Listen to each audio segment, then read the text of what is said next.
Cut the music, gamers. We got a live one. We got a live one. We got a live bug. Crash, devastation. Alright, let's see this. So I've been working on this bug. Still in free base.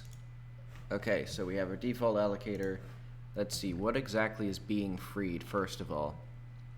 It's still a reference to an input event. I put a mutex here, though.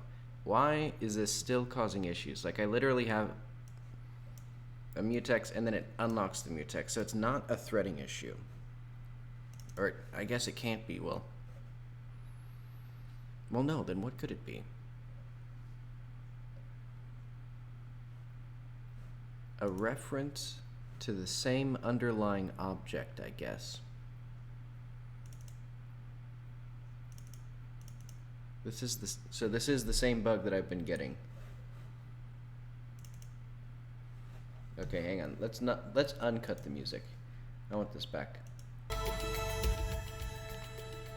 I haven't played Echo the Dolphin in the Tides of Time. Let's see.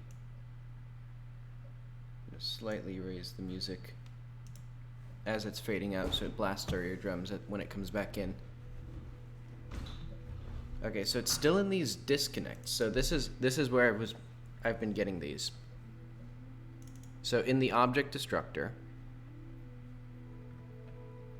it iterates over the signals, or the signal connections,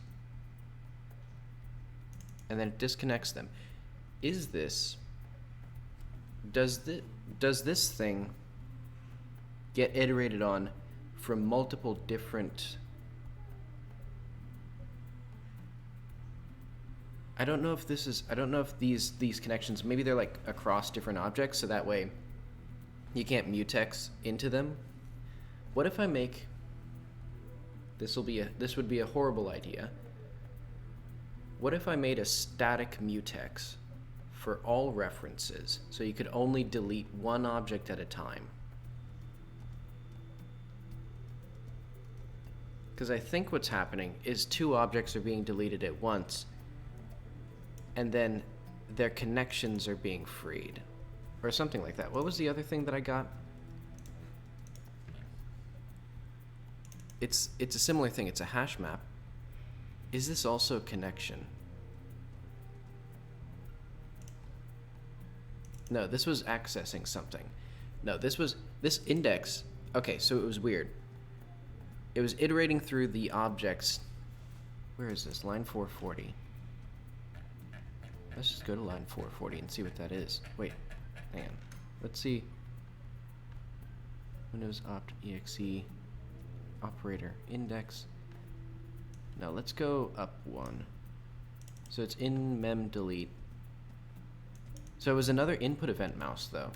There was another input event. So that's curious.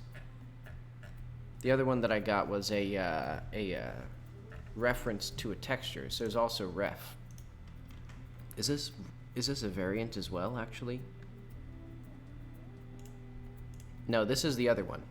This is the one that's rasterizer storage. So for some reason, the visual server can free things. I don't know why the visual server is freeing an input event. Like, it doesn't seem like that makes sense. But I cannot for the life of me figure out where these are queued up. Like, the code to actually, like, apply things is so horrible.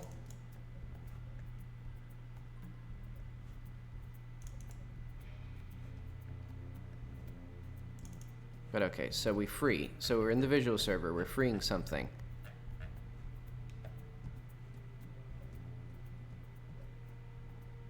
Why are we freeing it, though? Because eventually it goes to a variant, a string, well, a map between a variant and a compound. So we're deleting this entire map.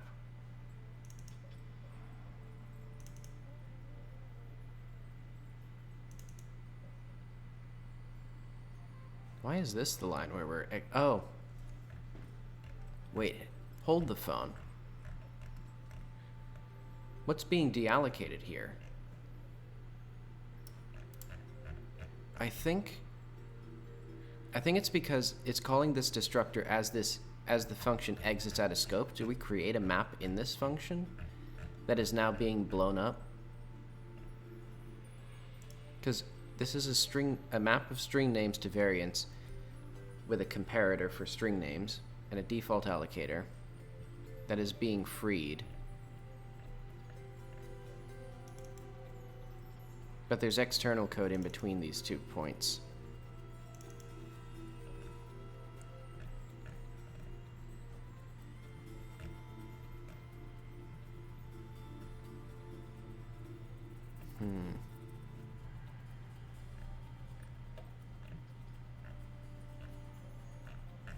I don't see it.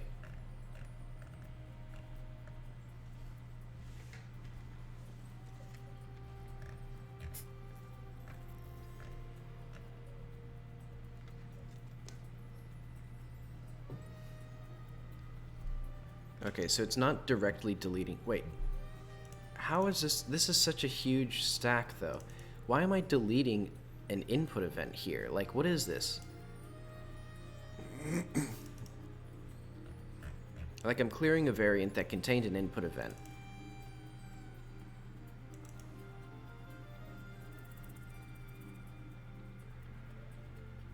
And that's because we're deleting this, or we're clearing out this map. I think. What's cleanup tree? I guess it's because internally these are red-black trees.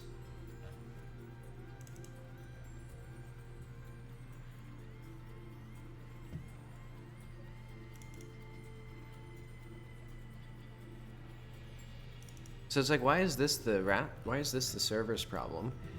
And most importantly, why is it not, oh, hang on. Most importantly, why is it not working with my, so my mutex was useless, is what I'm seeing here. I went through all the trouble of figuring out how to add a mutex to reference types. And I think it's just not useful. And figuring out that you can unref... Well, what if I do...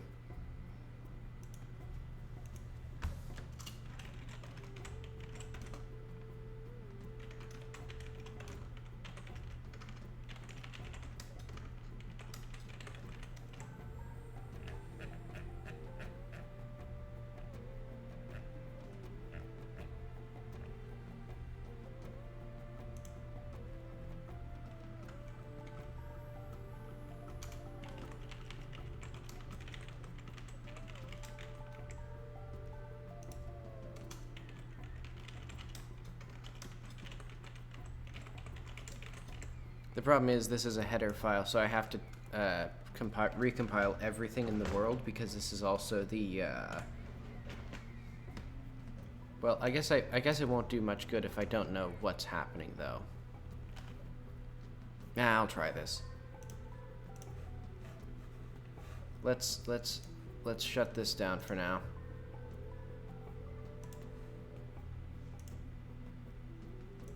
So yeah, we'll have a horrible thing.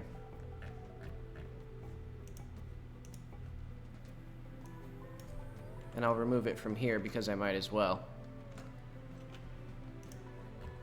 That way I can create more work for myself later. Also, fun fact, I originally was adding a reference to this, but that screwed things up because apparently I did not realize mutexes are 80 bytes. They're 80 whole bytes per mutex. You could put half a tweet in that.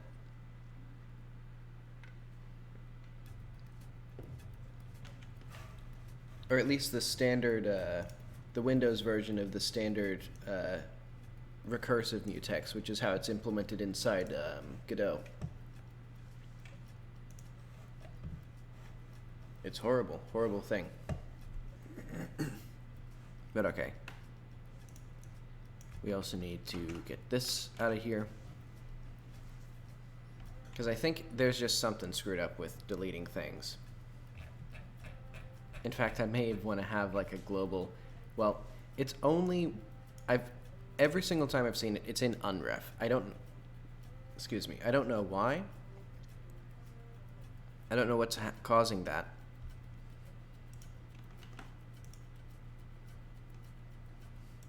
But I guess what we're gonna have to do is the horrible thing of locking every single destructor to happen in sequence. So let's do it. Also, there's tons of stuff that I've done. I worked until like 10 p.m. and then I woke up at like 5:30 a.m. today. For some reason, I just couldn't sleep.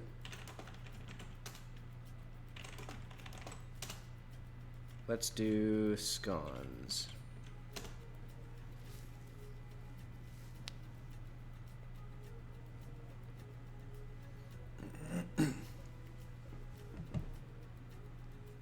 This will be a fun one.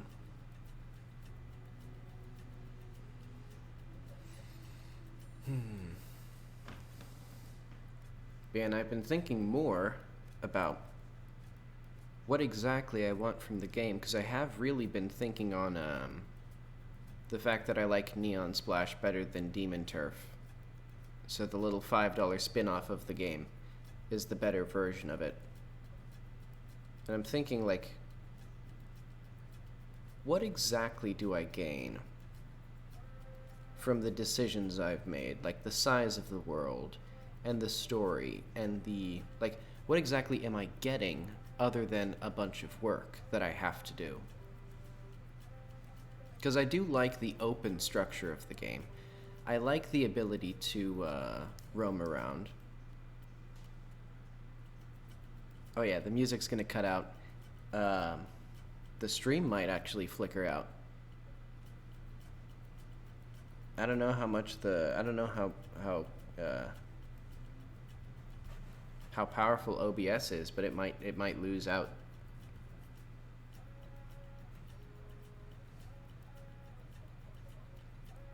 But anyway, I'm trying to think of what are the things that I have in the game that don't actually create a cool experience. Because I think, well, one, it's the open world jam, so I might as well make it an open world game. Like, a linear sequence of challenges also isn't really particularly suited to the moveset that I've created, because it's very focused on, like, climbing and exploration, I think. Like, you know, there are, like, linear onslaughts of platforming challenges, but I don't think that's what really makes the game interesting. So I think I'd like more of that, more exploration, more just finding things that are neat.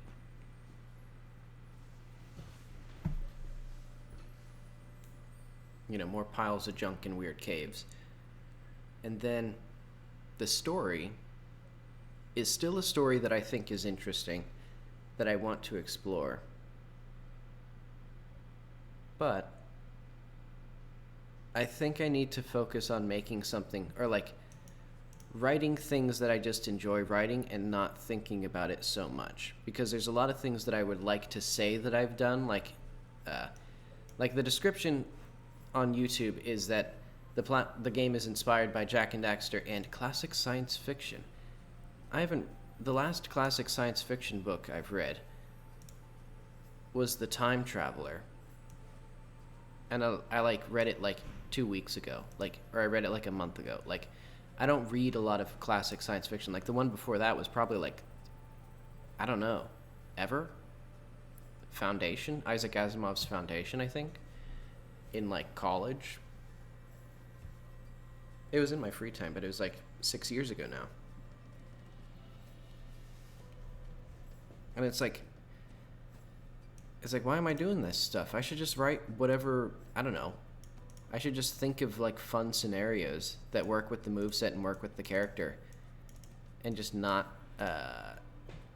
try to make it something that I don't know how to make or that I will struggle to make.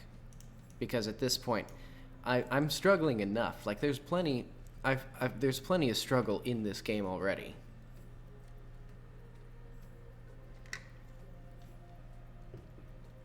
You know, part of the joy of art is seeing the sweat that other people put into something.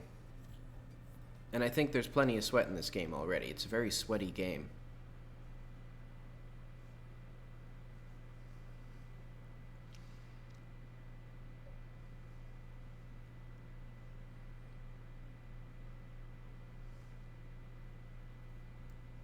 Also, this better fucking work. Like, I'll have to figure out if there's a more performant way of doing it, but it's really... I'm sick of dealing with this crap. Though I really do need to figure out what exactly is happening. Like, why are things being freed simultaneously in different threads, and why are they affecting each other? Because it's clearly not the same object, because I gave each reference its own mutex so that it could lock it. And that doesn't seem to have significantly improved the likelihood of these bugs, or reduced it.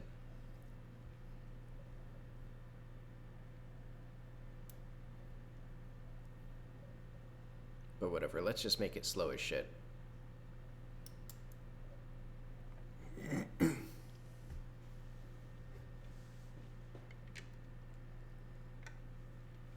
Turn this bad boy into a single-threaded application.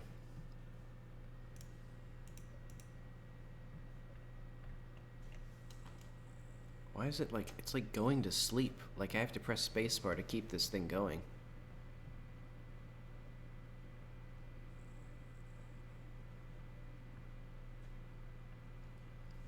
Yeah, and I'm still fluctuating between the various things that I want to do after this, or like during the break. I might keep working on the game, because I'm gonna pause streaming on the 11th, so Friday after next. When is it actually? No, it is next Friday. 8 days from now. And then I will resume January 1st. Beautiful, and that's a Sunday.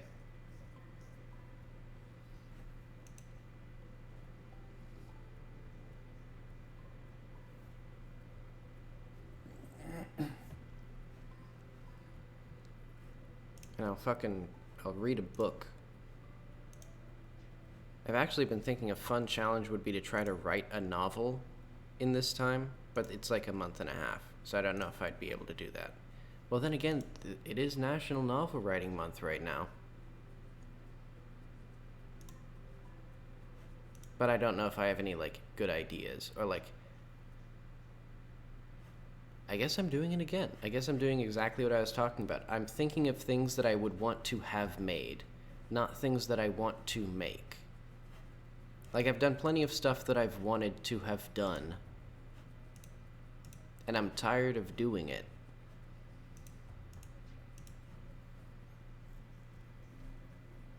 You know, like, one of the reasons people want to make, or most of the time when people say they want to make a game, what they want is to have made a game. Because the act of making a game isn't terribly fun.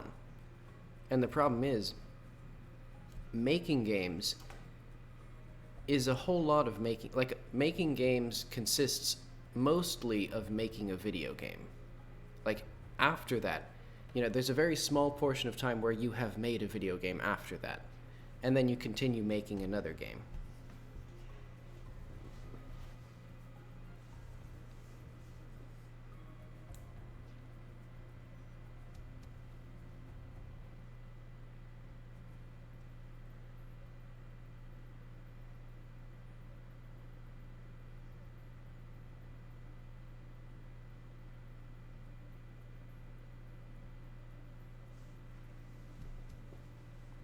What I'll probably do instead during the break is take a few days to make a YouTube video bitching and moaning about this development.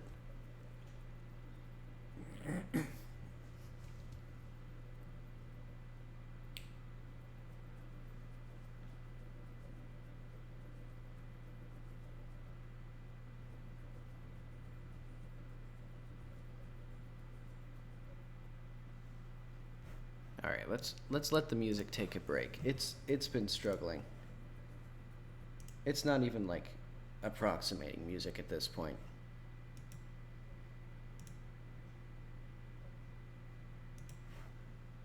Poor thing, that dolphin's doing his best.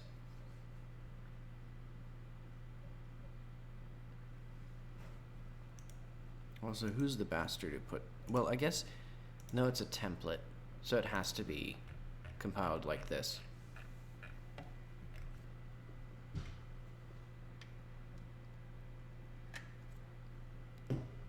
Also, I don't get why it's a template. It's only for references. Like, it's only for this reference class, I'm pretty sure.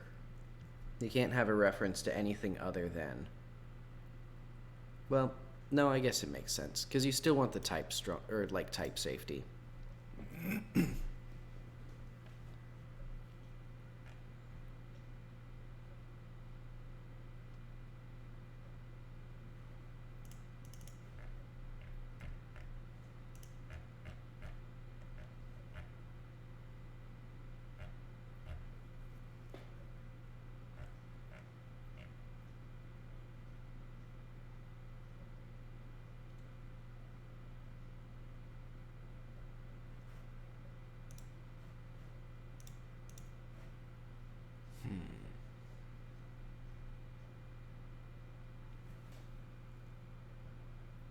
I wanted to show off the other things that I've been working on in the game, but it's gonna be... This is the longest compilation that's... This is the longest that it's ever taken to compile, I think. It's been 20 minutes.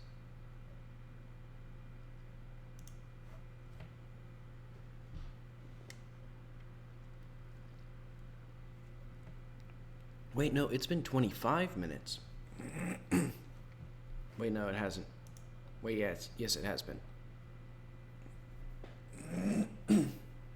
I'm losing my voice and my mind.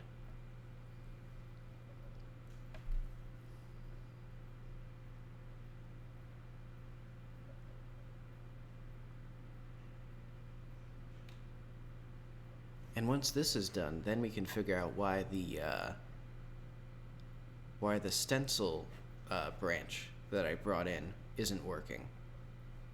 Because somebody had implemented stencil testing in Godot, but it was for Godot 3.1, and it hasn't been updated in 5 years. So the landscape is a little bit different around it. So I have to walk through and figure out why it's not doing anything anymore.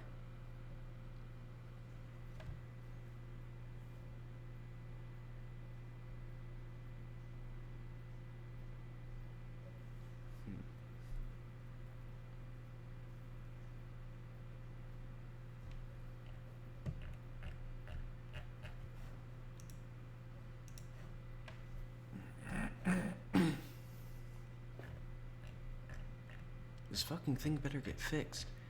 Also, I still am really... I really need to go through the stack traces again and really print them out and like analyze what's happening here. Or like really go through it next time. Because there's still so much information I don't know. Like, why is it predominantly... The only thing that I've seen are textures and input events. And the textures are freed in the main thread, and the input events are freed in the main thread or in the physics thread. But it's like, why was it a map of things? Oh, and also I guess it's specifically a variant here. And it's specifically, like this one, it's a script instance that's being freed. Which had some, which had a list of variants inside of it.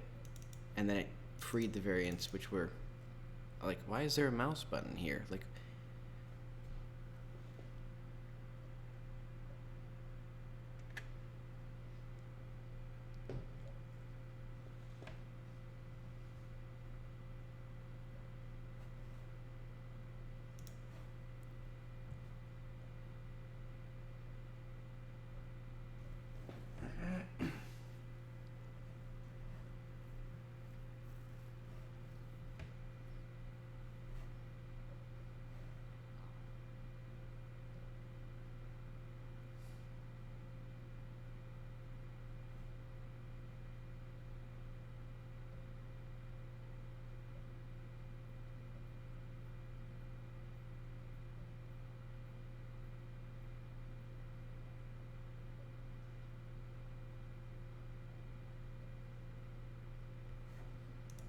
also there was a to-do in here So if I go back, wait, where was it?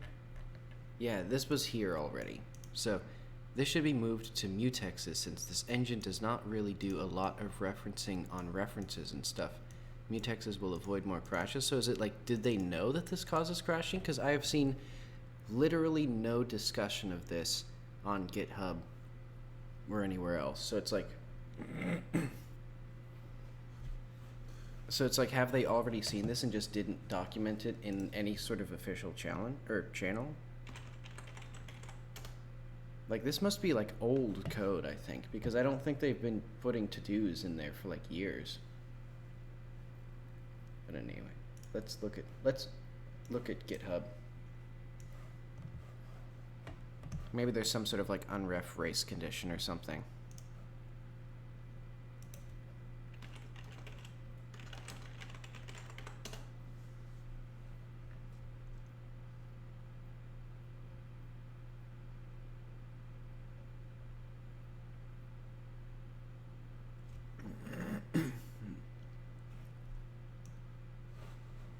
Okay.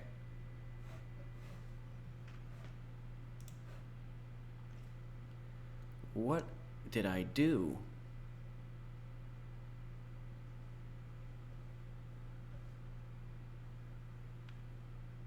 Unresolved external symbol private static class mutex implementation. Okay, well that's cool. You know what? I'm not going to spend another 25 minutes compiling this. Let's do something else. So this is good for now. So oh cool, it deleted it. It deleted it. It deleted it before it was done linking. Okay, let's spend 25 minutes putting this back. Alright, because I clearly don't understand how this thing will work.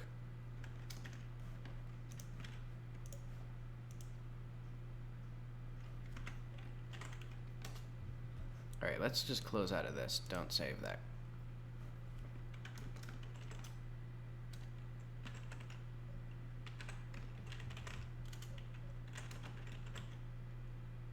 Wait, no, this is the wrong place.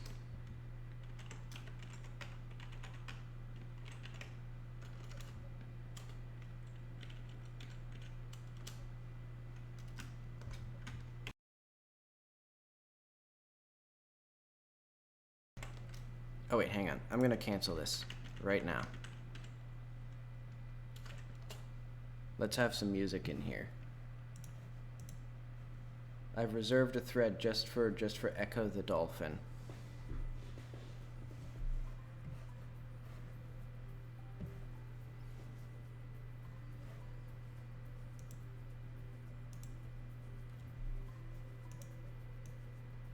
And it's almost enough. Let's figure out if there's anything in here for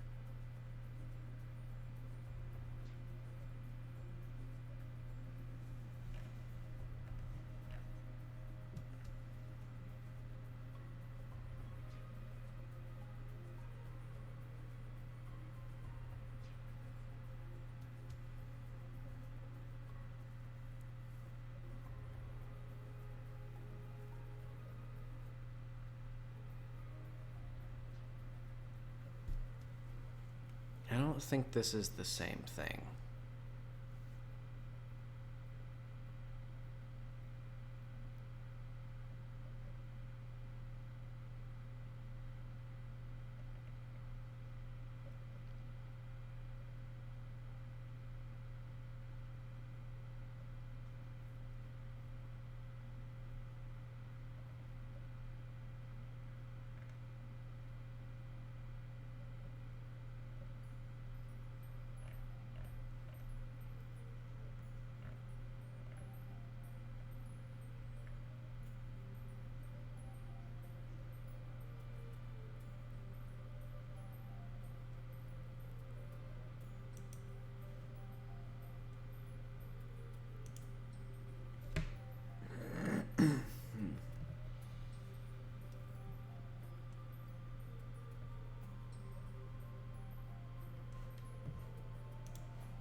So, and I'm pretty sure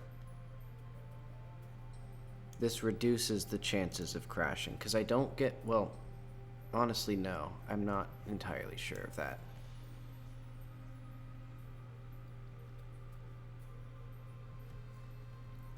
Because I can teleport, I think, more often without crashing.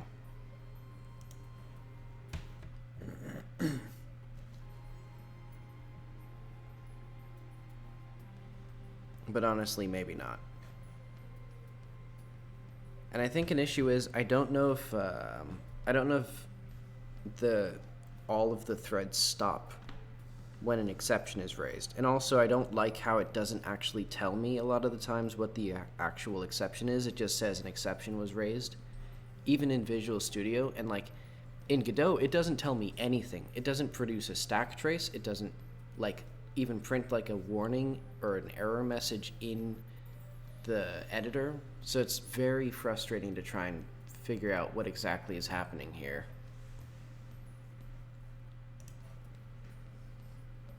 And I have yet to be able to actually reproduce it in a normal project, or even really determine when it's happening, because like there are also things where like it's not queuing anything to be freed. Like this last time there was nothing queued in the logs still, or at least nothing printed that indicated that something was being freed in the logs. So I may have to print every single object that gets freed.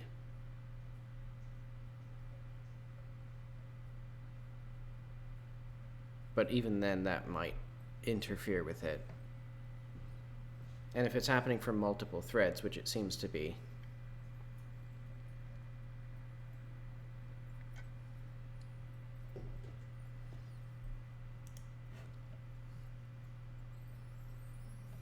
my big question is, why the fuck is the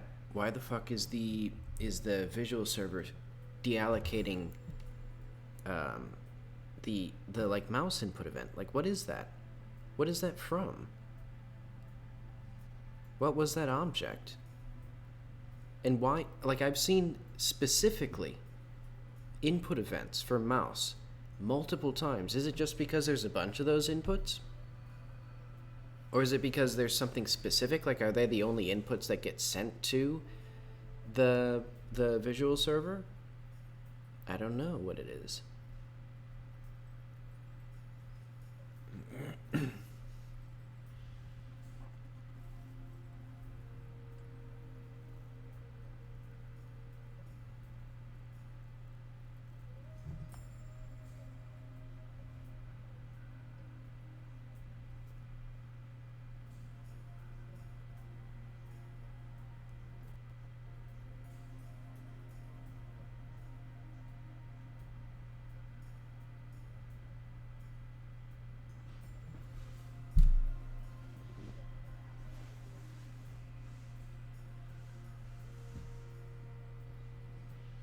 I may need to create a simplified branch of my game that has, well, one that's compatible with Godot 3.x instead of my modified branch, and then just gradually reduce everything down until I can still produce crashes. That would take literally like weeks. That would be literally weeks of work, though.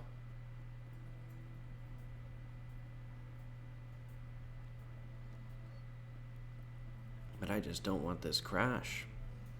Or I don't want the game to just keep crashing while people are playing.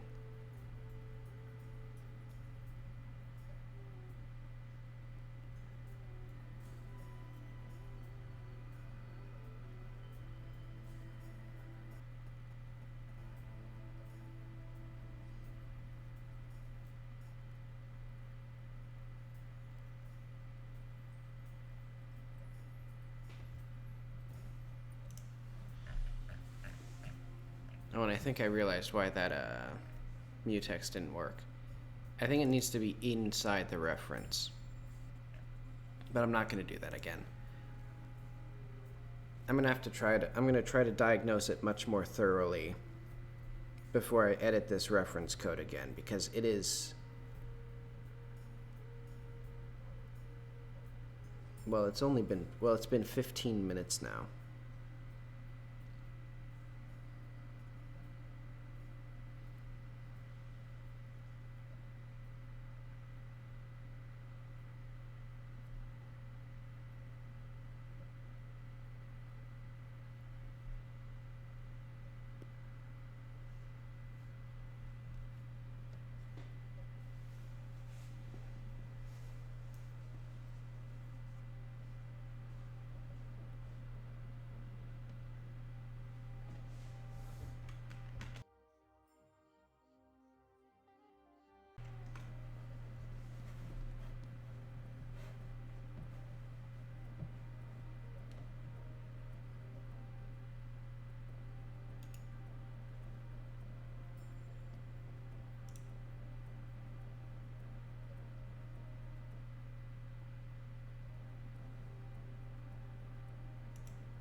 Excuse me.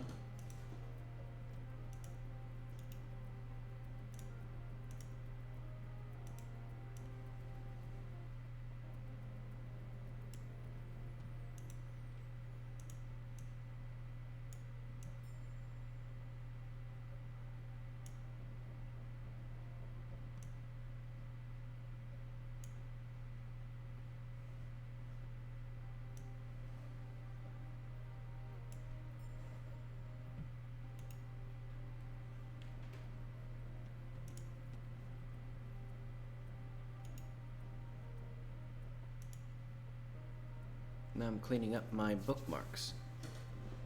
I don't know why I had Duolingo bookmarked. I haven't used it in like a month. And also I use it on my phone. And also it's just Duolingo. Like I can just type in Duolingo at any point. Like I don't need like a map to get there.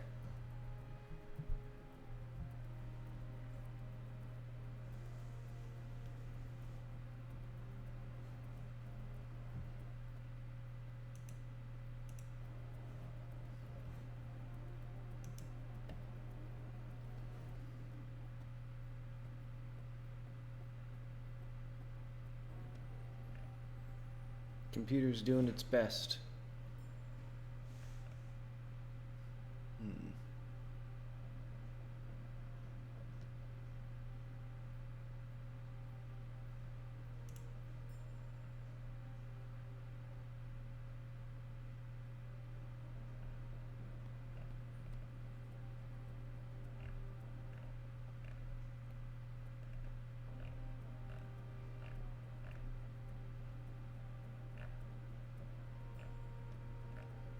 You know, I just saw a tweet about NaNoWriMo, so maybe it's fate. Maybe I should write a book.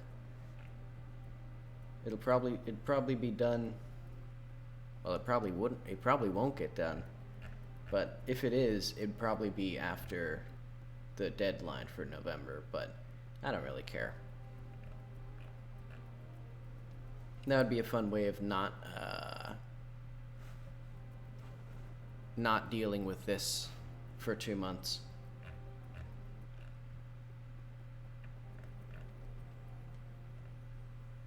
Because I think I've put myself in too much of a box with games. I don't really like working with computers, I'm just good at it.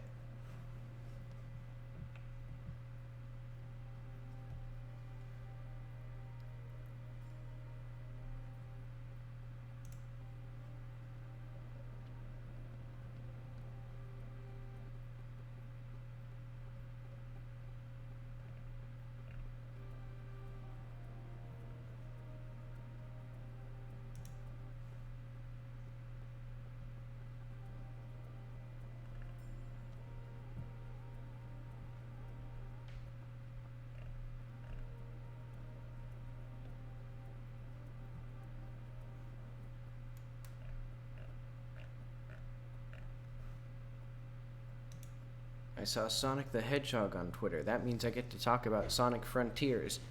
It looks okay. I'll probably wait for it to be on sale, though. I don't know. I'm something of a gambling man. I like to buy game bundles and things that I'm not entirely sure will be good. But I'm not quite such a gambling man that I would pay $60 for a Sonic game in 2022, you know?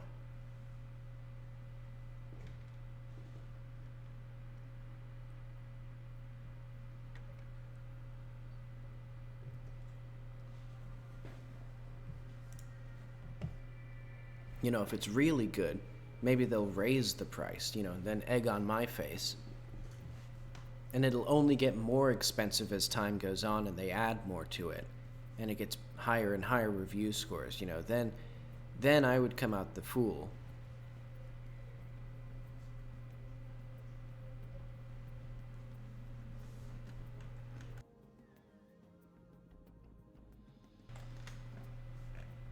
Is this goddamn thing gonna be done soon?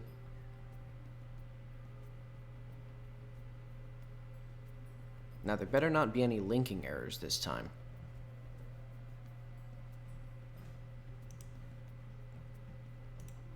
And I think that mutex thing... Oh, this is Godot 4. Maybe when I'm tired of Godot 3, next time I'll work, and I'll just switch to a project in Godot 4 and keep working... Oh, what the fuck? That's why I didn't notice it. Okay. Just put the stupid thing. Just get the stupid thing.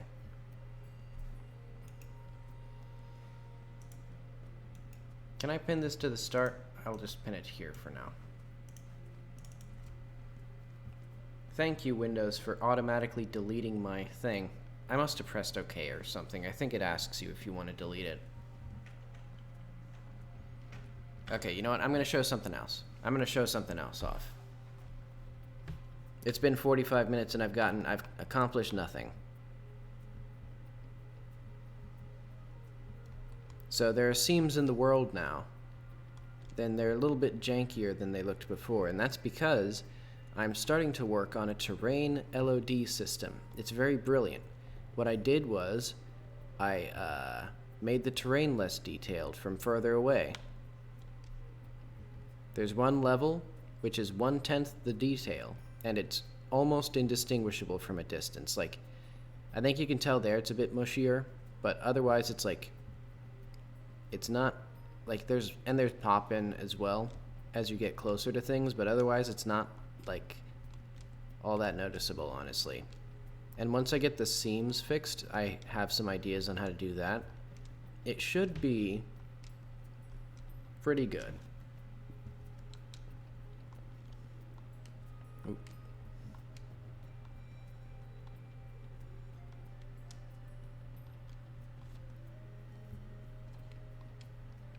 And I think some things that I can do, I think one of them, the hard part is going to be, I want the ability to grab the edges of the terrain and then pull it, and then like extrude it into itself. So basically to add like, to turn these flat sheets into like the top half of a box, you know, properly curved and things. But that's essentially what I would do.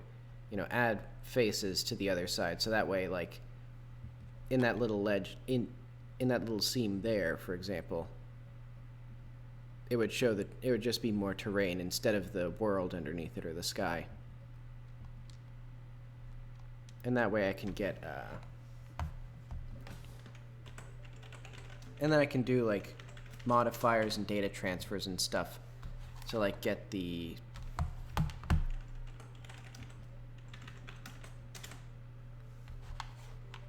to get it matching the existing terrain better.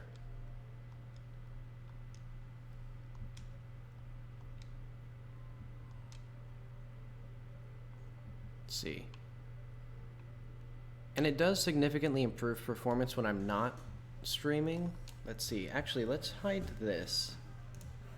The frame rate here is always inexplicably bad. Oh, it was because I had a YouTube video playing in a separate tab, I think. No, it just crashed.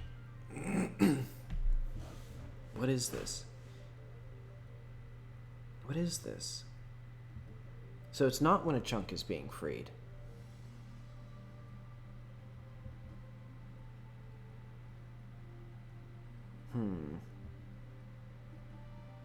Okay, well, in lieu of playing again and just crashing again, I'll also show off. Oh, I deleted it. I had an animation for a day-night cycle, but the problem was, Godot's, fun fact, Godot's sky, this procedural sky, it's not like a shader or something. It just takes us, it just renders on the CPU. It's just a little program that makes a texture on the CPU like it's 1995 and just slaps it into a texture. And so if you run it every frame, the game runs at like 10 FPS. Even though it's actually running in a separate thread, which confuses me. I think it's because, well, I fixed one thing where it was reallocating the texture every time. Because it conflated changing the parameters with changing the size, so I just changed it so that it distinguishes between those two. But then it was still running really bad.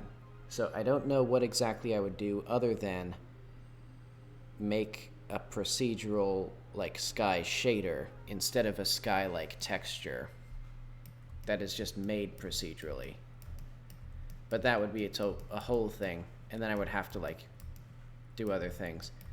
I mean, and it looked pretty nice when you like get the sun down low and stuff like that, but it didn't do anything. But okay, what I'm gonna do, where did I say that I wanted to put a, let's ignore all that stuff. So I fixed 113, and I have not fixed the pistol level. I have not fixed the gravity cannon level. I want to do the gravity cannon level.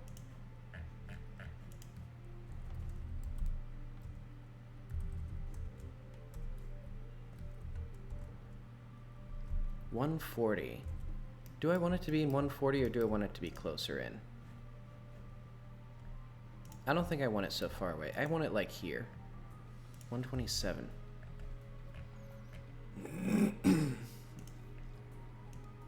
Let's swap these.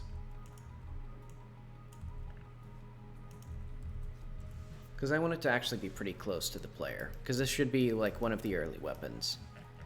And that way they have like here, here, here, and then this is the furthest one away. And I'll also need to make it more obscured. Because right now it's like very easy to get to.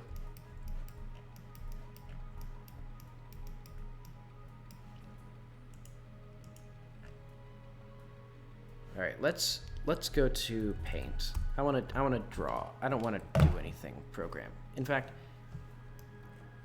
get this out of here. Get this out of here. I'm sick of it.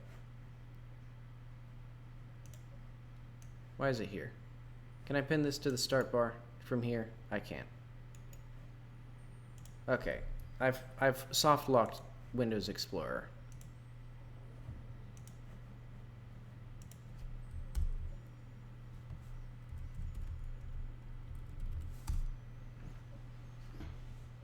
This break can't come soon enough, I'll tell you what.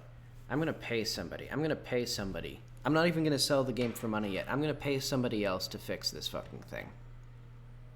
You know, I will gladly pay some experienced C++ engineer like $2,000 to investigate this crash and fix it for me. And if they don't fix it, I will kill them. That's the deal.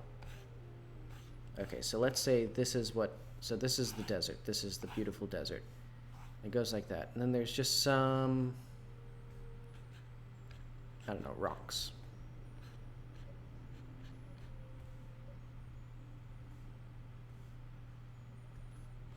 And there's like burned out cannons and things, because this was also a battleground. I have a lot of these just unassuming looking buildings though. Maybe I'll do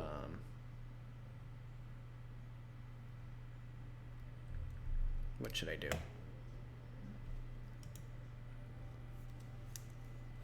Dang it, I have to go back. I need to understand better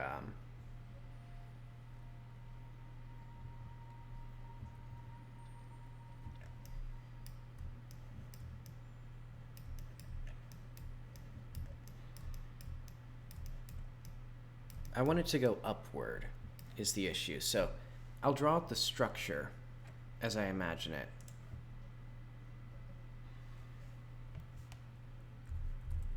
This might even be easier in Blender.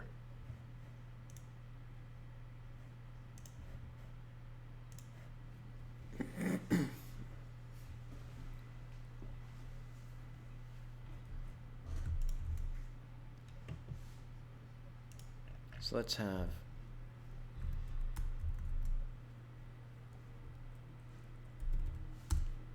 should it be 100 meters wide?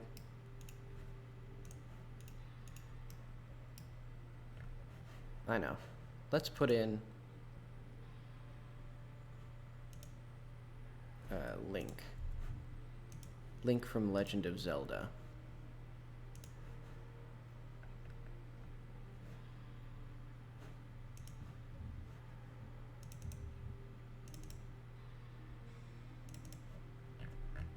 There she is. Famous, no. I need the rest of her. There we go.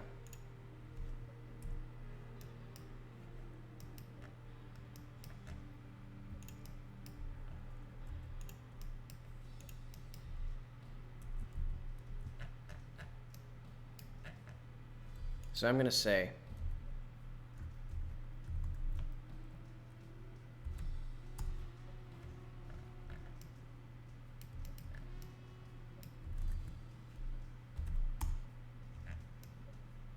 this is a good reference. This is going to be, it's going to be significantly less than what I was assuming.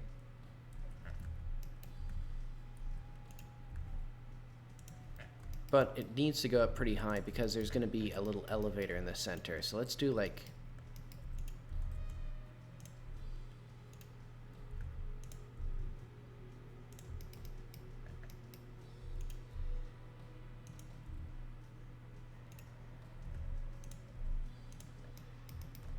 there we go. Cool elevator. And Jackie will be fine as she is.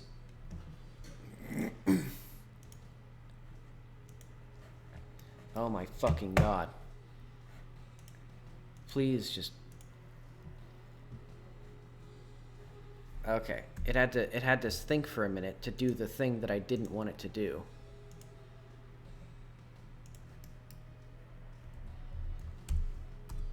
There we go. Now I have the inside of the building.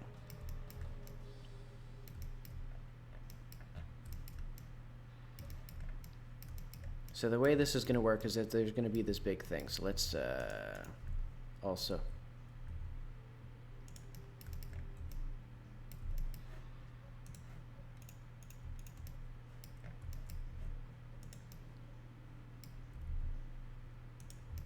maybe it's like this. So this is the entrance, and then you're like, oh cool, there's a building in here.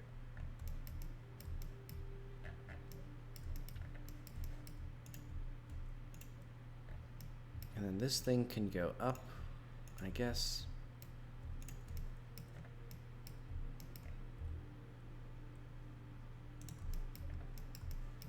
And basically what happens is there's going to be little places where the player can't climb any further because it stops you.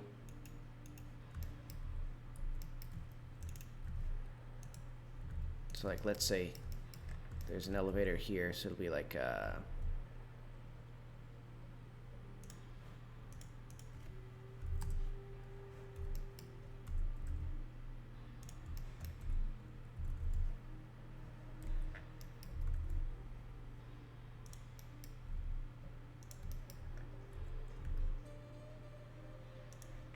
this is our lovely little elevator.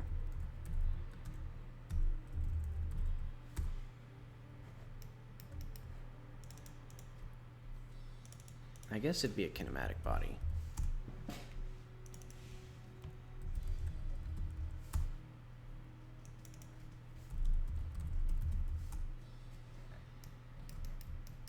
And yeah, basically, you can hit it and it goes up.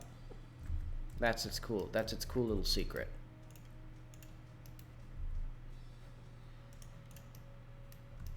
I should have made this a triangle instead of not a triangle.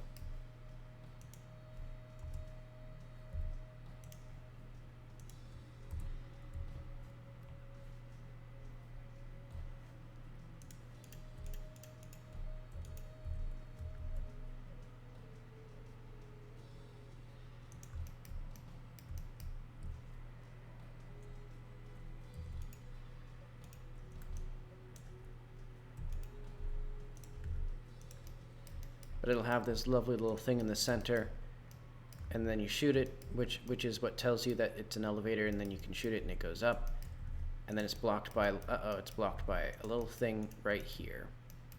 So let's put a little thing right here. It'll be this, it'll be blocker, and then I'm gonna move this, god damn it.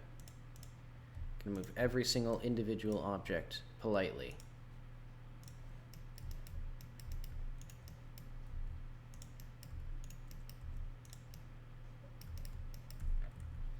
Hang on, I could just name this, hang on, I could just make this independent, so I could just chunk grav gun.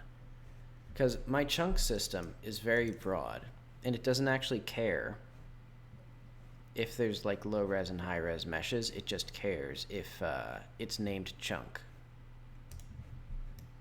But okay, so this means now it gets blocked. Ding. And you have to do a platforming challenge, and then it goes like this, and then it can go up again. And then this time it'll stop right here, so it'll be like,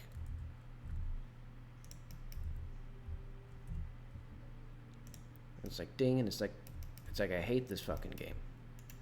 Why does it keep making me go do things when I don't want to do things? Because then from here you can do I don't know, something cool.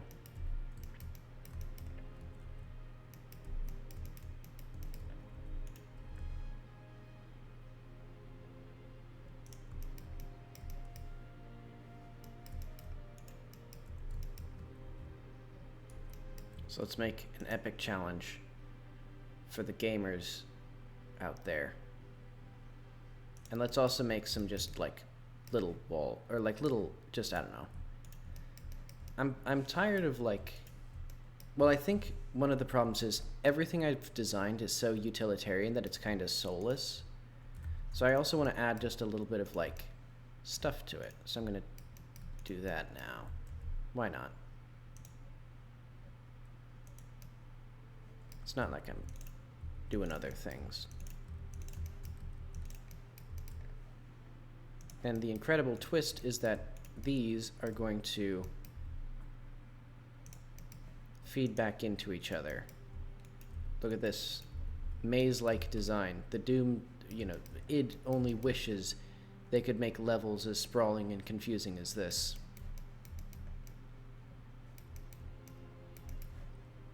I'll even do this. Check this out.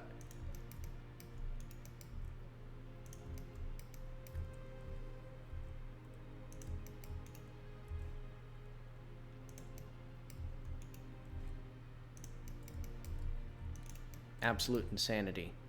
I'm unstoppable.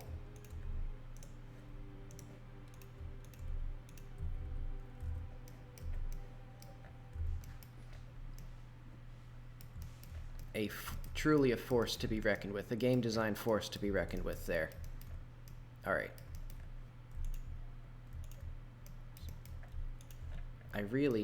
Another thing I would really love is if I could select things through the faces. Through back faces. I'm not smart enough to figure it out. And I do not know what I'm looking. Oh wait. No, that fudges things too much.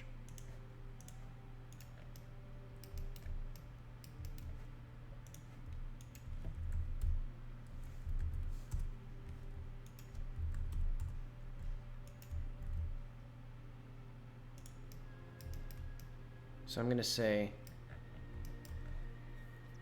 this was the wrong side.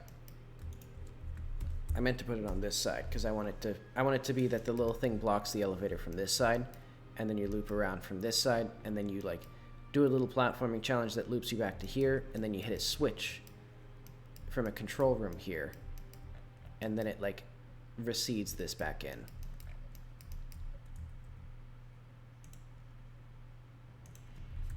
That's the brilliant thing. You know, you hit a switch and then the thing disappears. I think gamers are going to really like this, you know, innovative game design.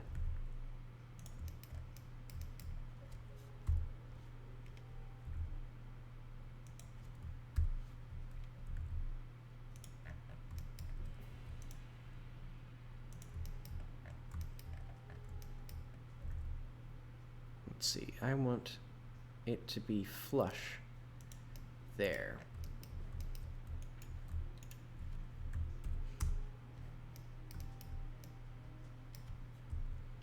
It's too high now. There we go.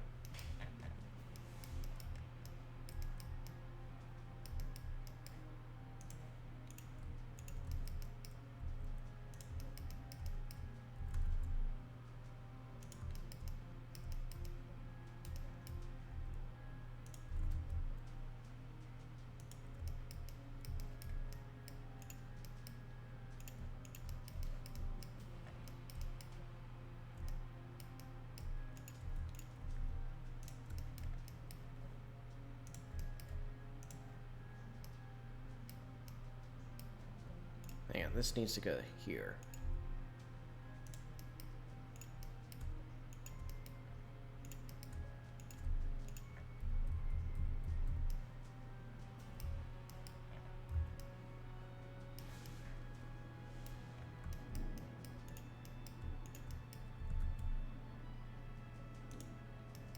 I wonder if I can make this look less like it's badly made.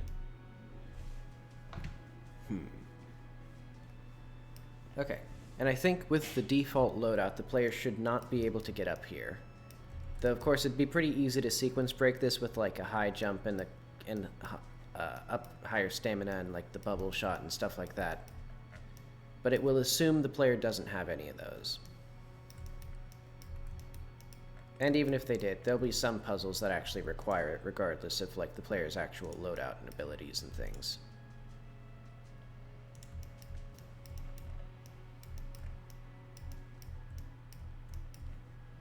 And I'll say this is going to be where the like Overwatch thing is. Overwatch. I play Overwatch, dude. Actually, I bought Overwatch and I played it once for work. Cause I had a boss who liked Overwatch, so we played it once. And then I think all of us were too scared to go online with our epic skills, so we never did it again. And also here is going to be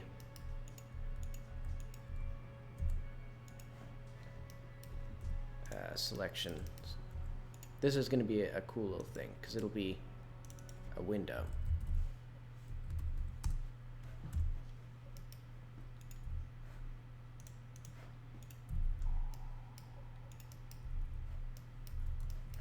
Actually,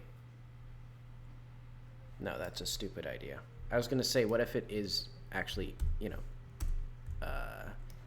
interfaces only, but I think instead I will make it look good instead of not looking good, but okay. Also, that's a joke that I like to do a lot, just saying the thing as opposed to not the thing.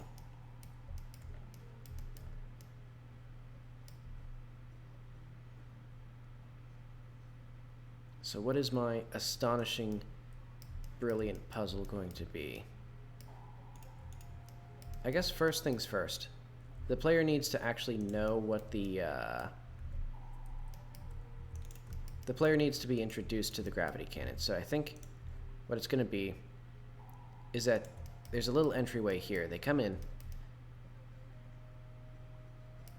Then there's going to be, what is there going to be? Nothing for now.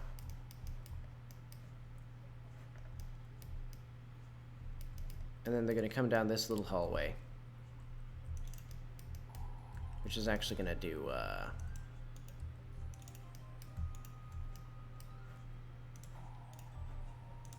check this out.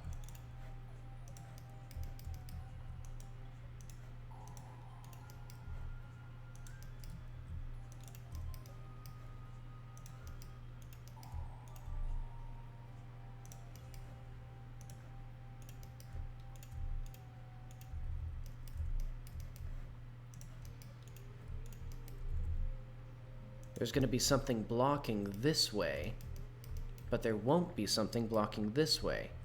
Boom, broken sightline, subverted expectations. I'm basically a Disney Imagineer. And then there'll be, you know, some crap in there. Let's see, I need this.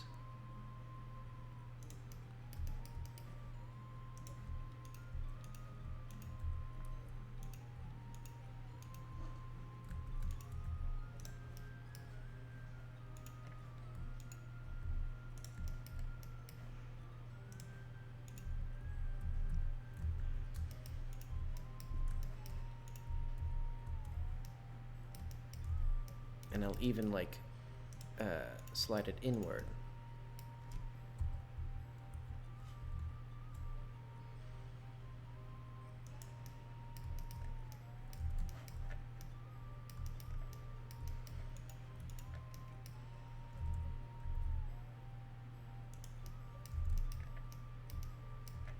And there'll even be a cool thing here.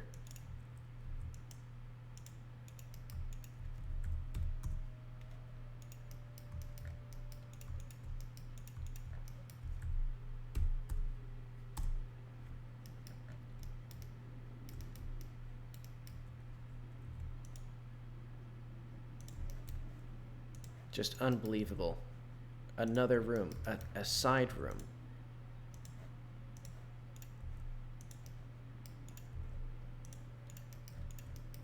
Subversions fully exploited. Hang on, I'm gonna make it simpler. The door will be a separate mesh, because essentially this will be at this height still.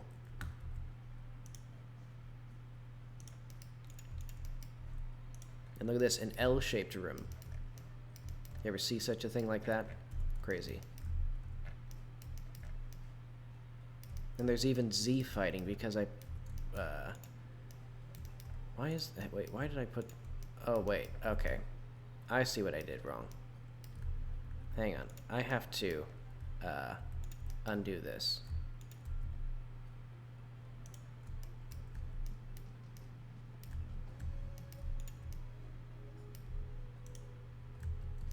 What am I doing? Hang on.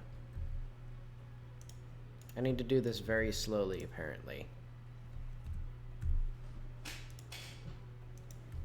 What I meant to do was... What? What? It's like just extrude along the normals, like it always does. I don't know why it's doing that now. What, is it too good for me? No, I guess it's because I didn't have the face anymore.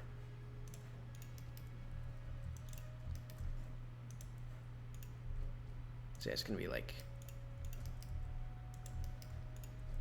that. Boom. Now it's even more complex. It's more intriguing and nuanced. And it also, well, yeah, that's fine. I shouldn't obsess over a little room that does nothing. Because this is going to be where you get the gravity gun. And then you go down to here. And then there's something spooky.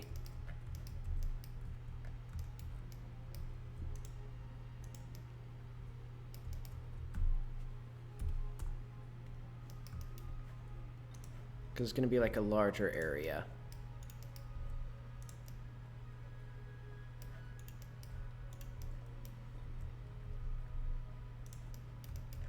Like this.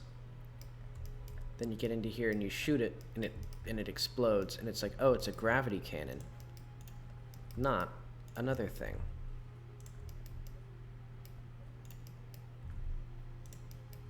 It's not a barn. What am I doing? I think it's fine squared like this.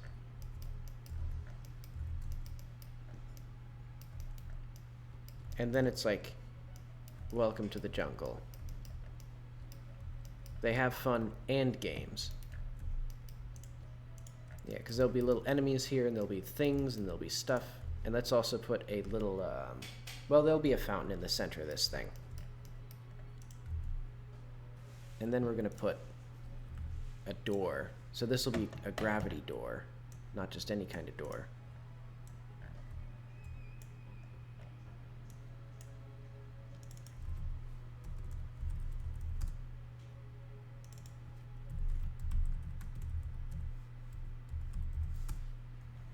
And how can you tell it's a gravity door? Because I'm gonna make a visual language.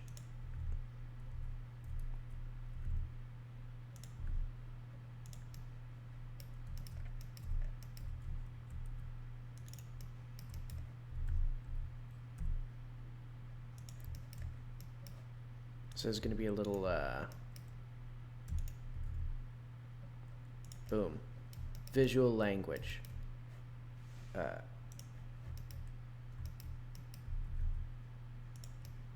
There's going to be a tiny little band of other colors in here.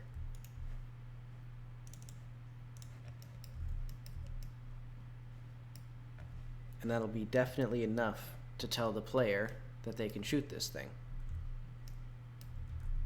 And if it's not, then it was a skill issue, quite frankly.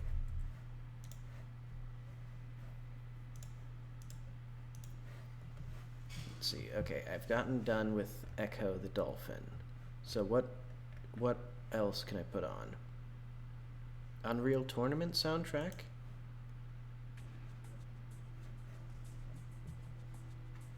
I haven't played Unreal Tournament either.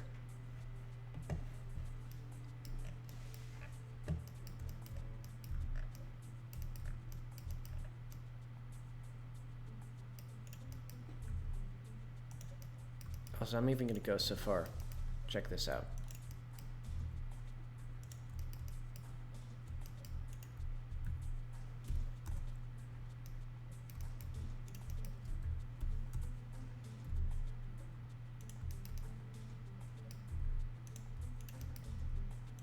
There's going to be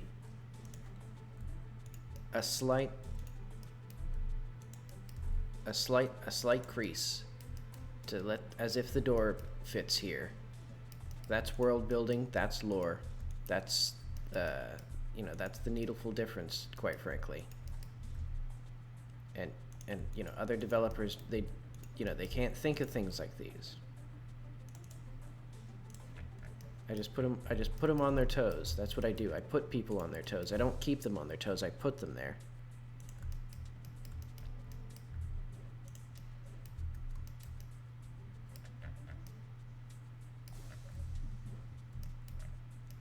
I need something more with this.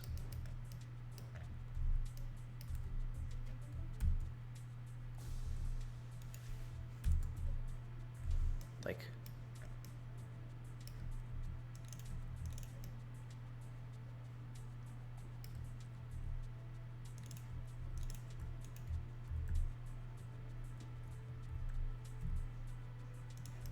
also important thing.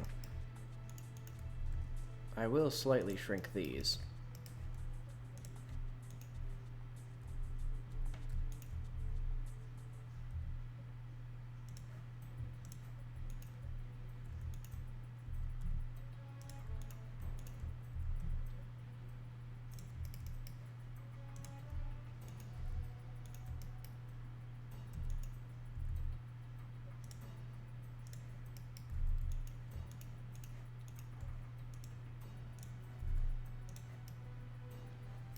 All right, that should, I have no doubt in my mind that the player will instantly be able to determine that they can shoot this door with the gravity cannon and then make it go up.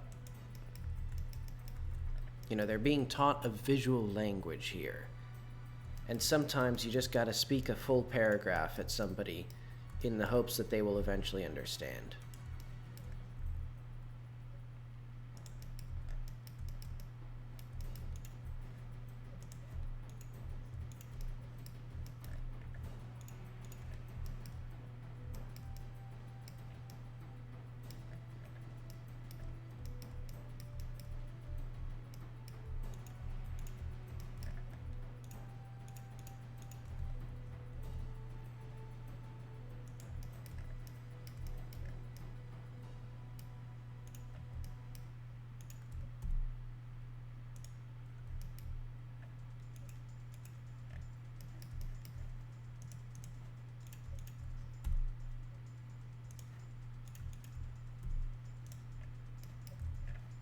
All right, there we go with that.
See, I should probably not be, like, bothering with this so much. But I just can't help it.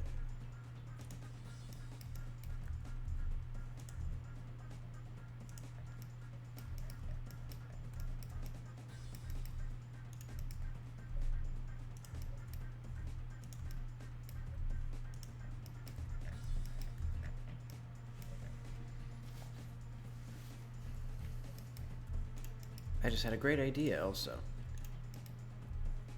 This whole thing is going to taper off, so that way it's even harder for the player to climb it. Well, it'll start tapering off after these two levels.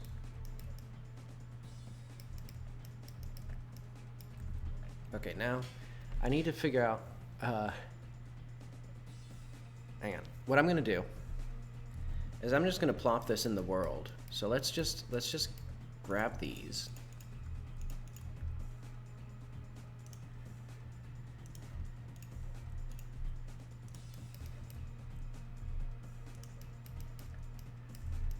There we go. We have a beautiful entrance.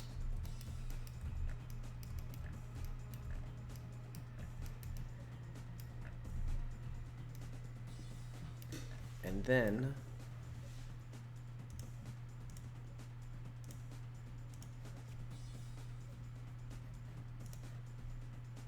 let's just call this chunk gravity gun for now.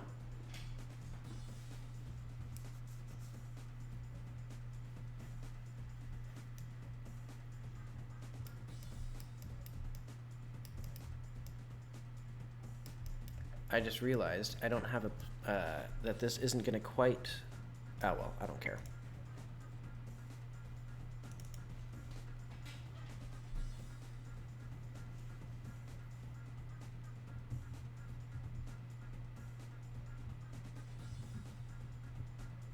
I'm just going to throw stuff in here and test it out.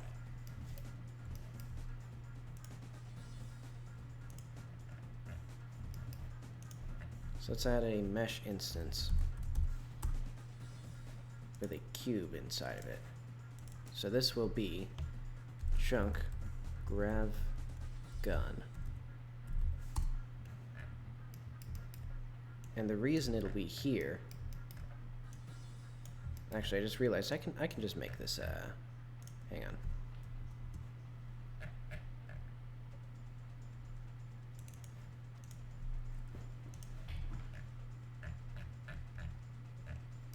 This is the wrong thing. This is the wrong. Huh? Okay. Just export the correct one instead next time.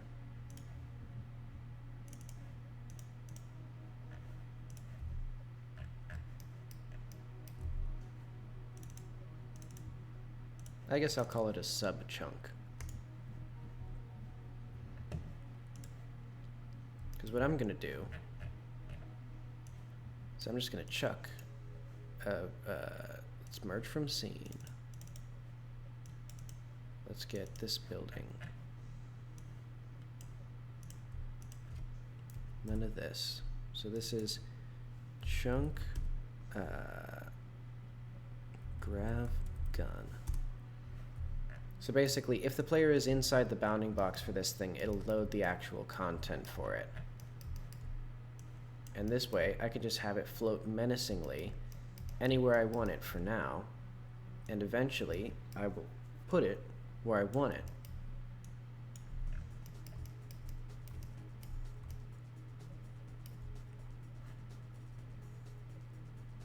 Also, I should make sure that, hang on, let's see if name begins with chunk low res, terrain high res equals c.mesh.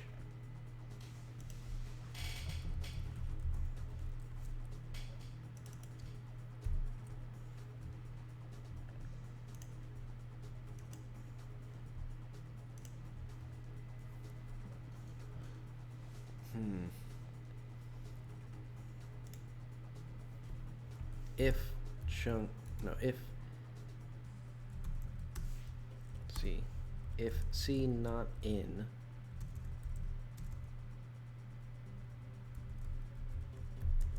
in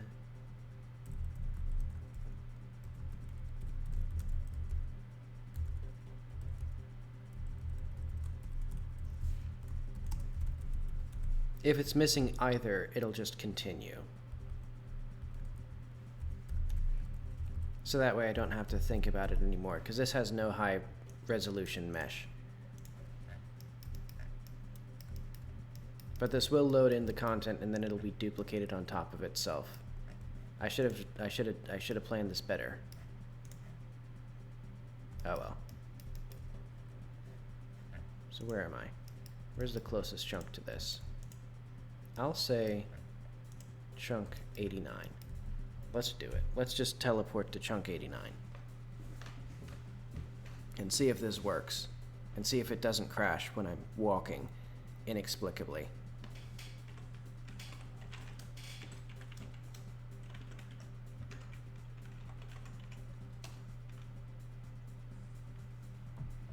Hey. And let's see. Is there stuff inside of it? I'm not seeing stuff. I am...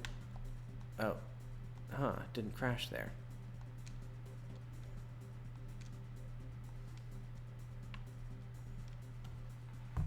Okay, so what is up with this?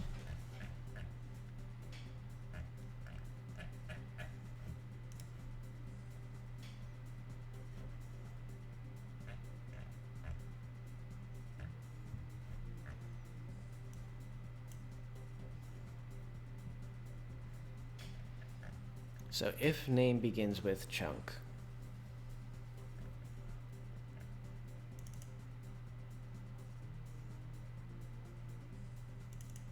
chunks c.name equals c.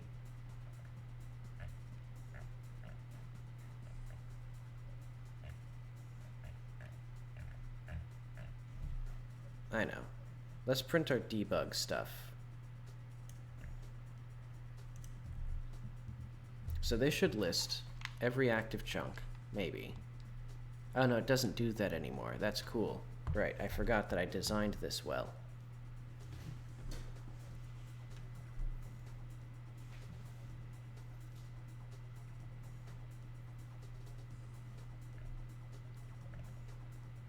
I mean, does it even need that anymore? Because it doesn't even do anything.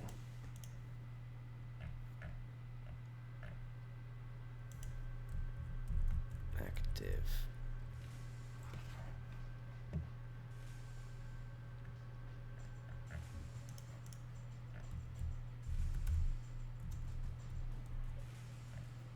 All right, let's just update chunks. So like,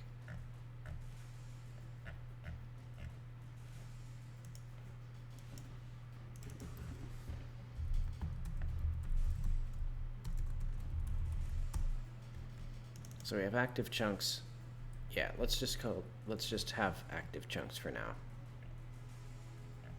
Free everything, update active chunks. Where is that?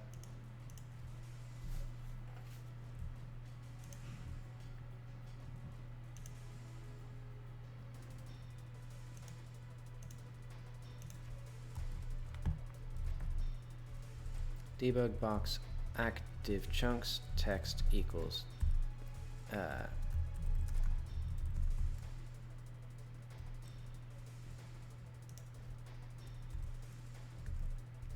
let's queue load, so it'll be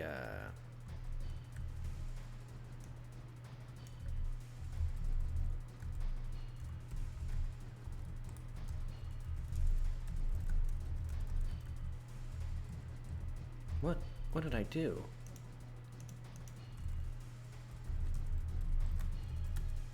I somehow deleted the entire line and pasted the text as like a single action, to the point where it didn't even like register that I'd written the line.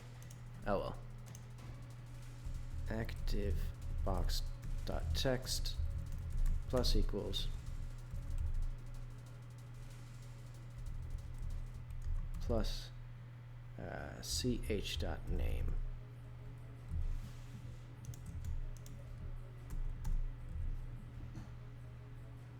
All right.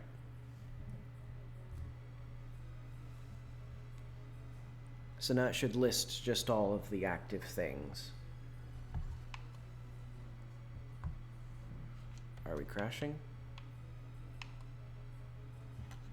It's weird. I don't get why the crashing would be related to performance issues still.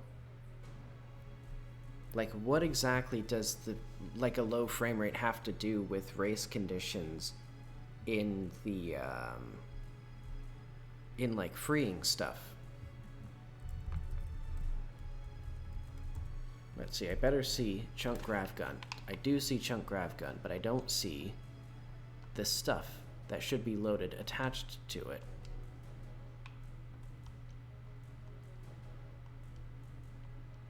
Like, it has no dynamic content associated with it. Wait, I know. Did I actually save this in the right place? Oh, wait, no, I didn't. Because it's supposed to be in chunks. So, my code, my code isn't smart enough to do this.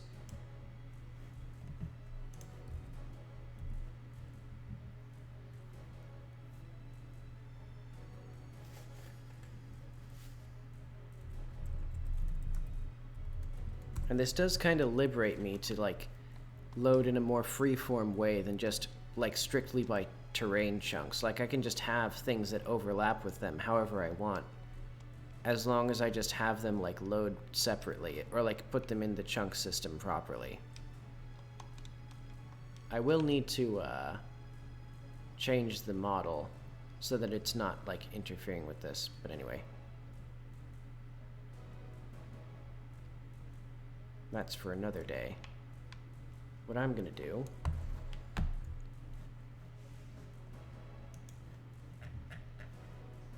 is hide this useless stuff.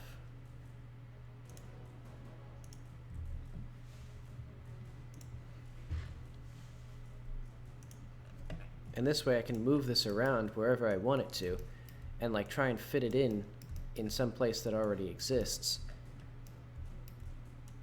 Which will be a terrible idea. This is an awful way to work, because then I would have to, like, fiddle back and forth if I wanted it to fit here. That'd actually be kind of easy right there. Though it is very similar to there. So it's actually like this thing could just straight up sit in, like, a dune right here, like this. I mean, I guess especially if I wanted it to, like, go way down and then go way up. But okay, but for now, it can't intersect with the terrain.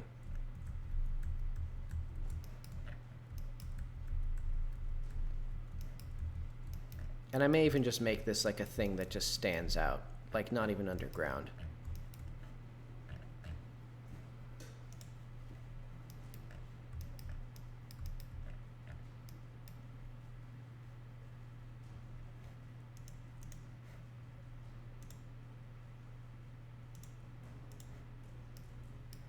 I'll ignore that for now.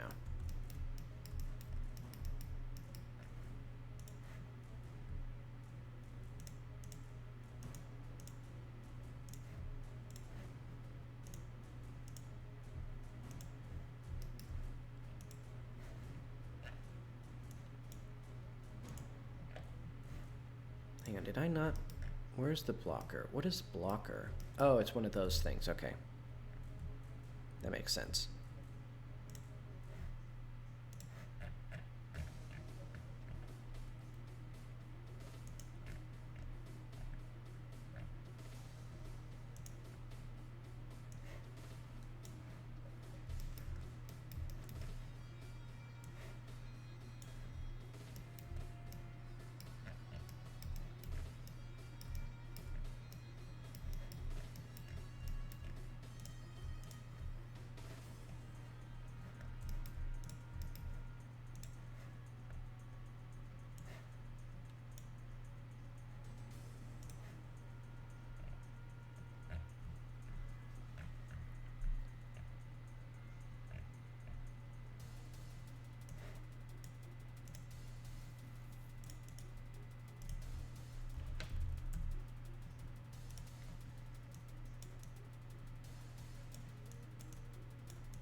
And eventually I'll put this back to, well, I guess for now I should test the vibes of it as well. So when it casts a shadow, it should be double-sided. Or maybe it should be reversed. No, but that's... yeah, I guess that can't be controlled here.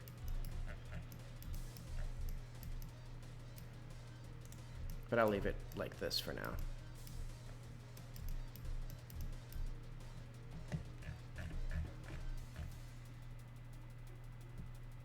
Oh yeah, I didn't even show off the stencil test. See, I'm also working on the stencils, so...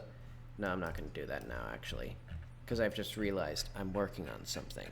So I should stop, failing to accomplish tasks that I've set for myself.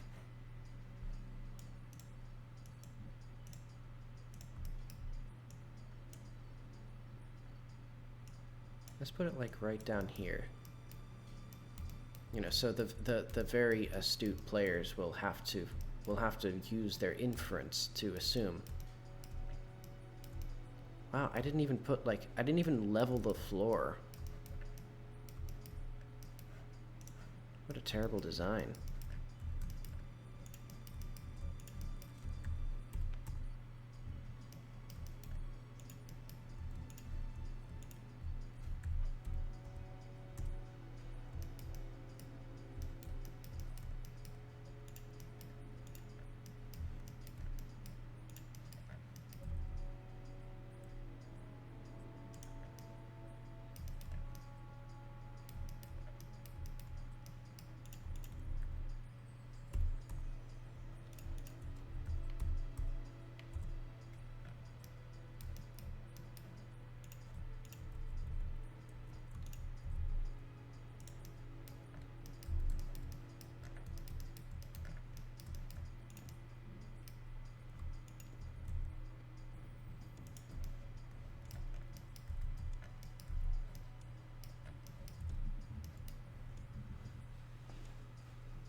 And this needs to be dense enough that the player cannot get through this way.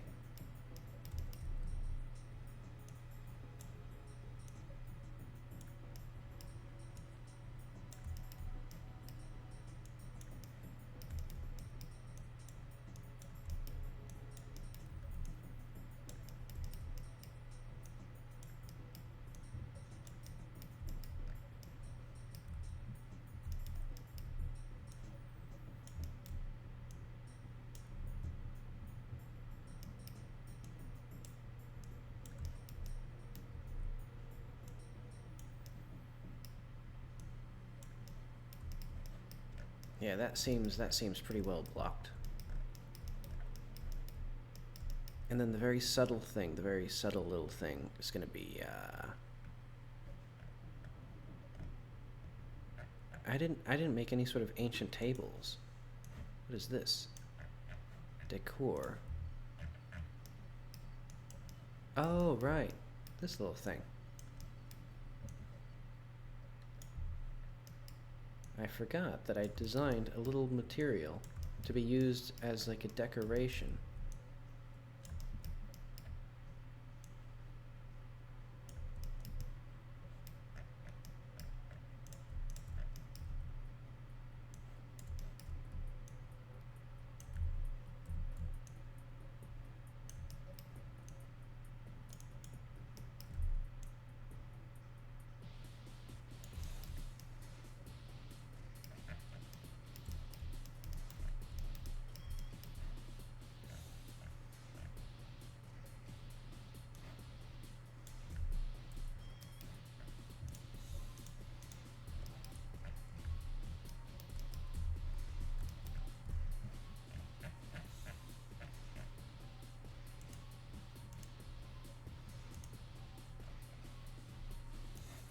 I just remembered that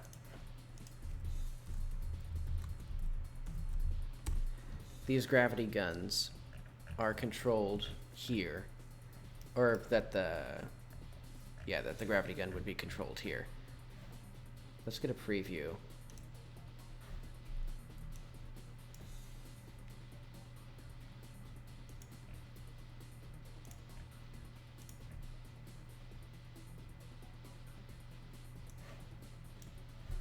Really hammering my left ear with this music. Hang on.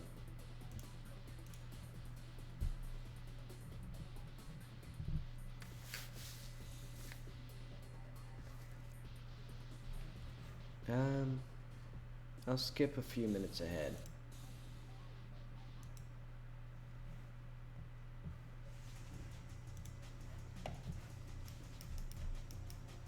Okay, let's just leave it there for now.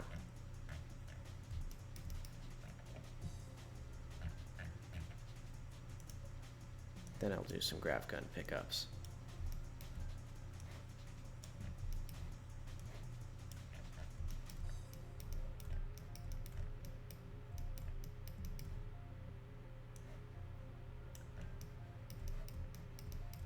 And then we come into here.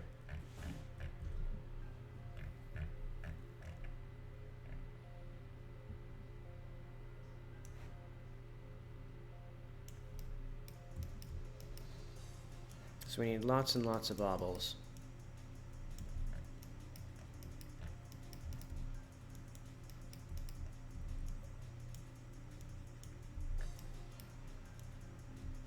Oh wait, I should do, hang on.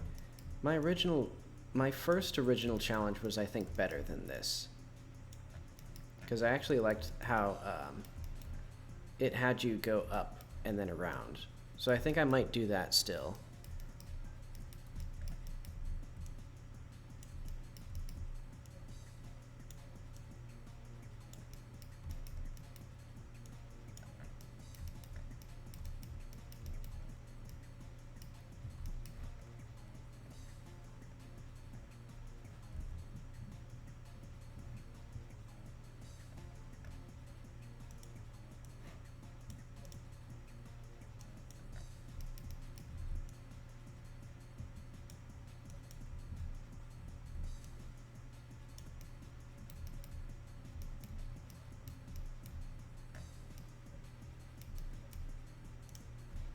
I don't want this here.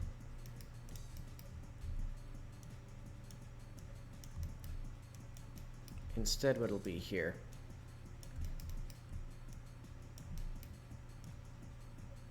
is this. And then this door will no longer be this. It will be, well, yeah, that'll be something else. Or I guess it'll no longer be like this.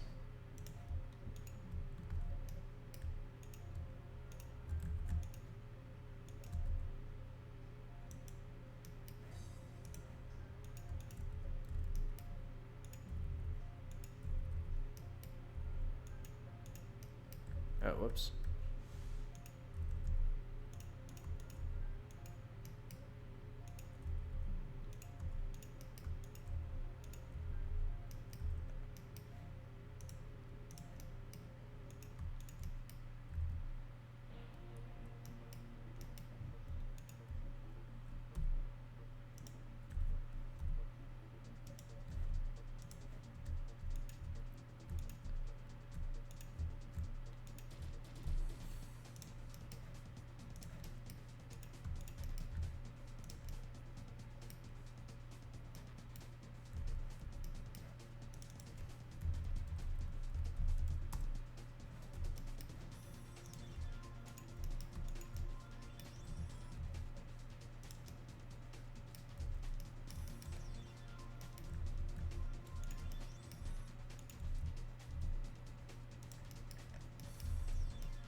Alright, so maybe it'll explain the difference between gravity doors and non-gravity doors early.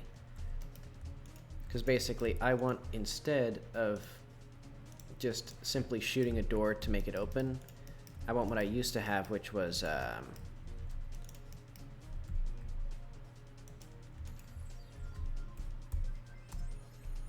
this. There's a little landing up here.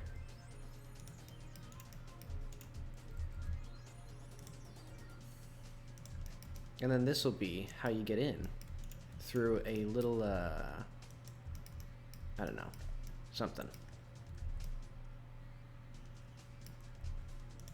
Wait, what is this? Oh, okay. I think yeah, that's fine. That'll be like that, and then there'll be,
okay.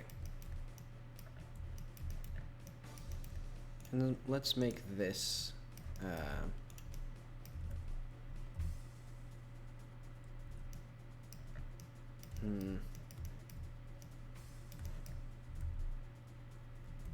well, that's fine.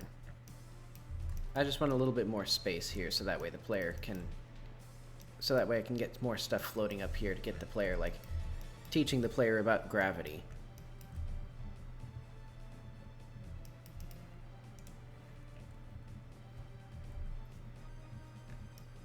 So this way, if we come back into here, I should also make it so that if I double click on a chunk, it can take me there. But that's a bit beyond my abilities right now.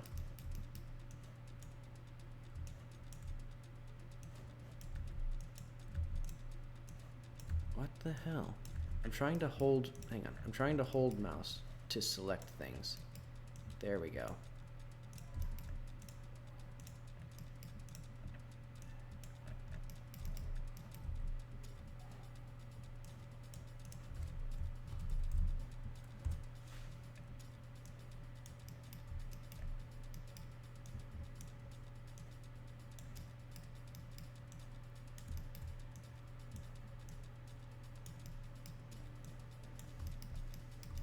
And for now, I'm just going to have very simple lighting.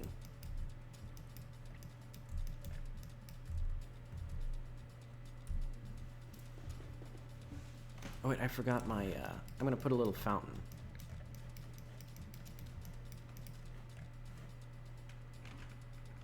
Oh, it crashed instantly. That's convenient for me.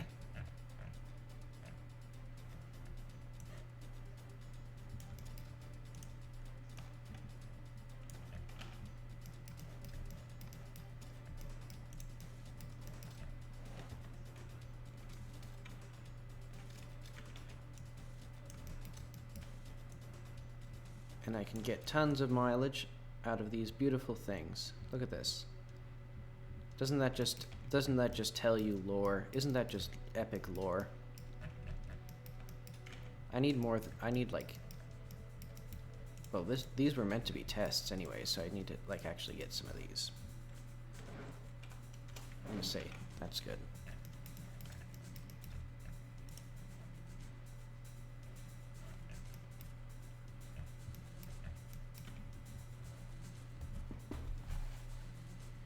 And I should probably split this up into multiple meshes, so that way it behaves nicer. And then I'll have to figure out a better way of working these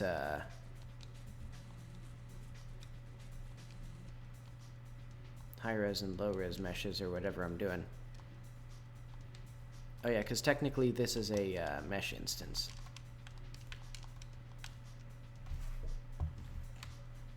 What if I did... hang on.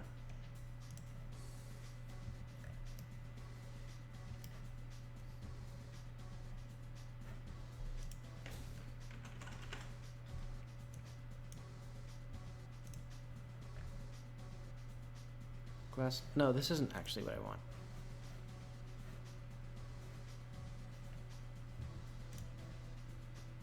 I want something else. I guess I'll just add a script.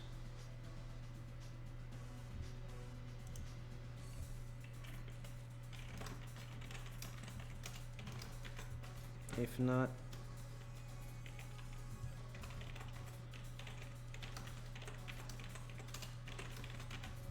for now, it'll just do this.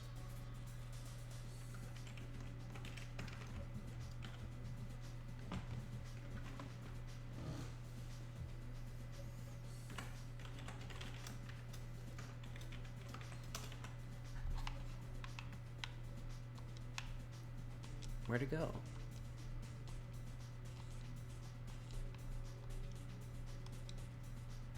Oh, wait. I know.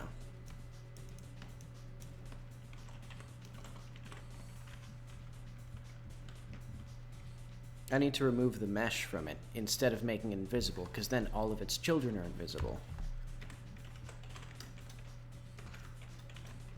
I'll need to make chunks. I'll need to figure out a way of getting chunks that aren't mesh instances, even though I still want the AABBs on them, or the bounding boxes. Because that's what I use to actually determine if the player's, you know, inside the volume.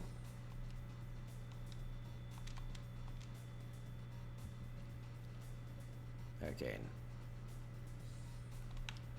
Oh, I can get through trivially. Trivially.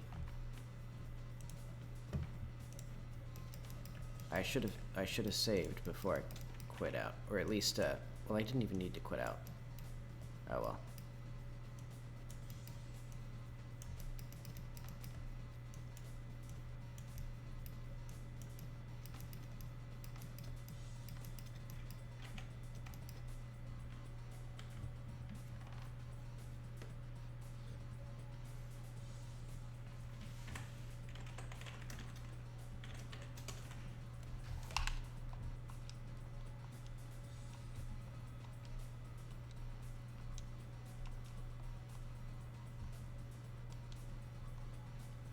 And I think I like the idea of this being like a very winding and like or at least a very winding sort of maze-like area, because...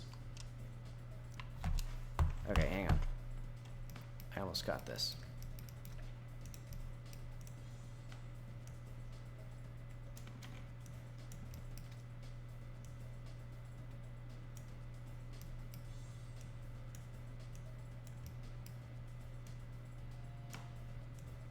I mean, I guess it's not really bad if the player gets in through here, but, well, then they wouldn't notice the gravity gun if they're trying to go fast.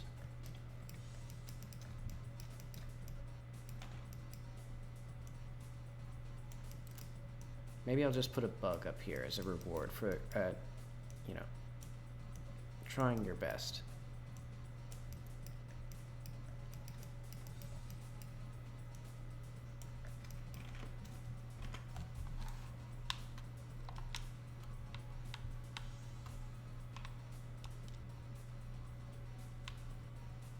Yeah, that's good. And then, why, hang on, why is the player here?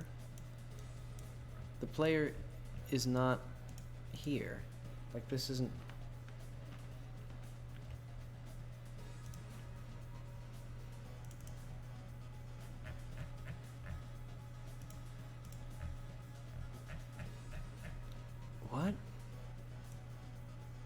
Okay, I'll eventually re-import this thing, because I'm just testing right now, I guess.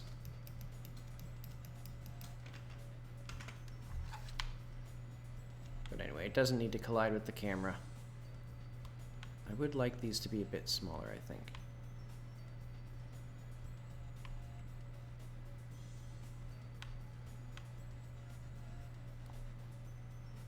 Oh, right. I turned off the audio. No wonder it was so quiet. Oh, wow. That actually, like... that literally gets it to where I would want it to be.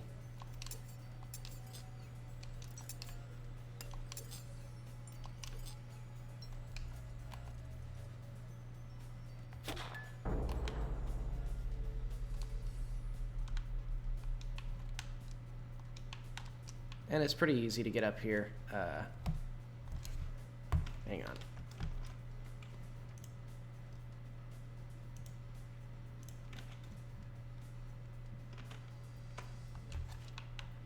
We can at least pretend this is indoors for a little bit.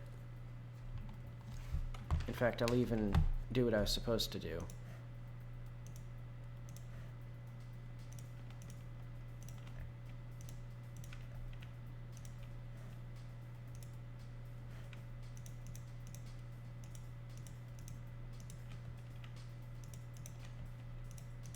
Maybe if I had not clicked literally... I literally clicked the wrong button for every single one of those. Okay.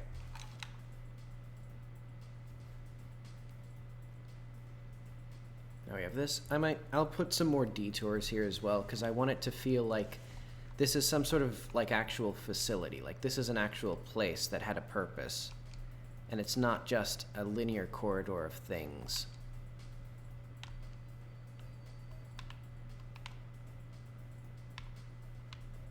What is that?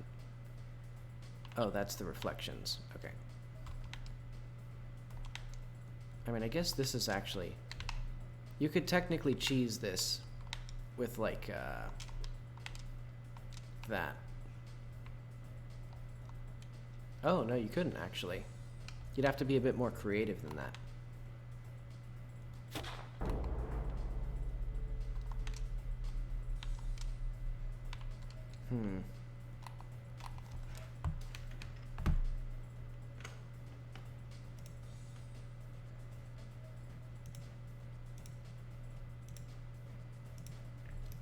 Hang on, I need, these need to be a bit further apart so they don't collide with each other. Either that or I need to make them not spin, because now they bump into each other. And they like stop when they do that. I guess maybe I could do... what could I do? I could have a third group called like bump ignore.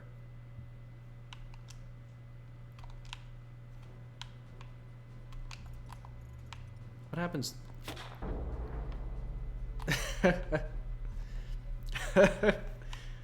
I'll keep that. Why not? That's fun.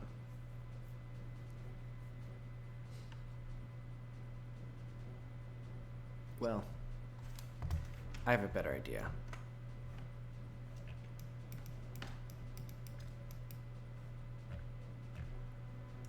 So all these will not have the script. Tragically. They're not allowed to wibble and wobble and bobble and crash the frame rate. And maybe it'll be like, you know, it teaches the player that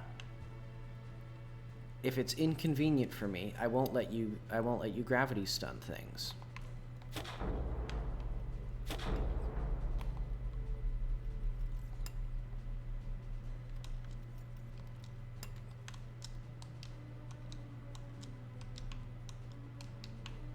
Ooh. That felt pretty cool. And these guys can't get up to me. Oh wait, I think they're crawling on each other. Because they're registering each other as floors. No, they're not. I don't think. No, they are. They absolutely are doing that. They're like, they're pulling themselves up by their bootstraps.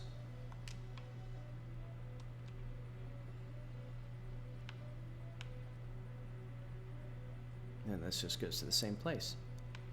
All right, that's pretty cool. I like the feeling of not going through the front door for once, because in a lot of these places, even when you go really roundabout, you're just going through the front door.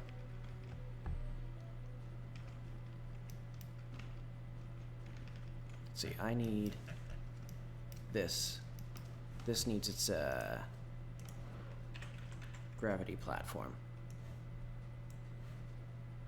Billion elevator, and it'll have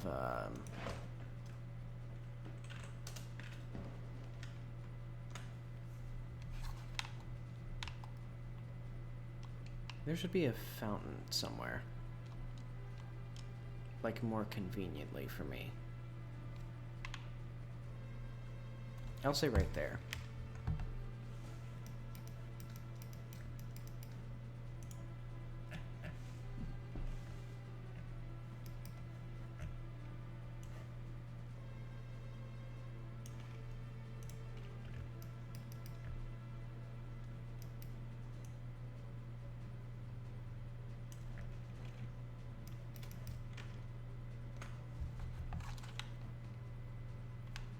Boom.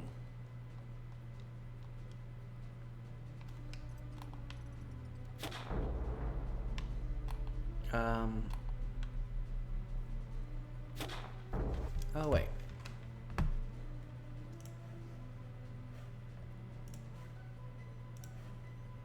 Wait, did I forget?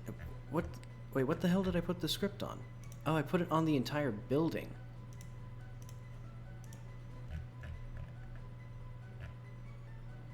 Okay, gravity platform.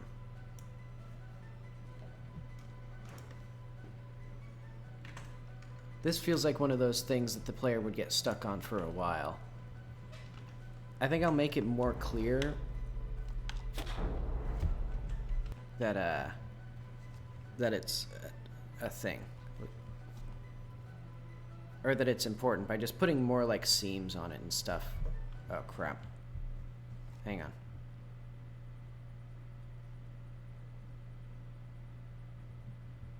Okay, there we go.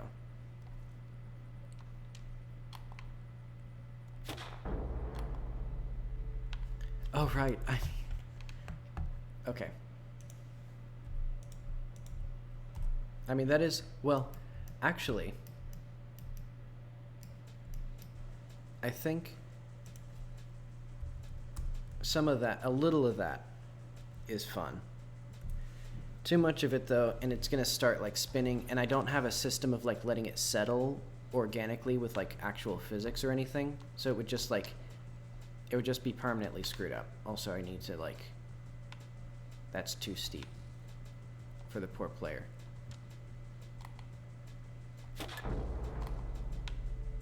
Okay, and we get up to here, and it's clear that this is blocking it, and then it's clear that this is an entryway. Nice. We now have the beginnings of content. And then all I need is a level here. And let's see how easy it is to climb up here. You would have to have at least one stamina up, or to do this. Maybe.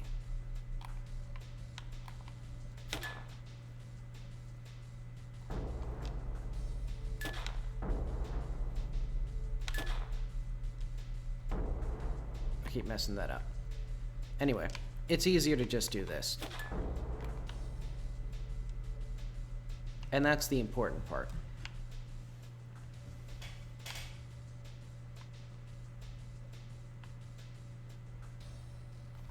Oh wait, I need to sync this to physics as well. I think. Oh wait, no. No, I can't sync it to physics because it does move and collide. So I'll just let the player jank out on it because it's like it's not a real elevator, it's actually just straight up falling.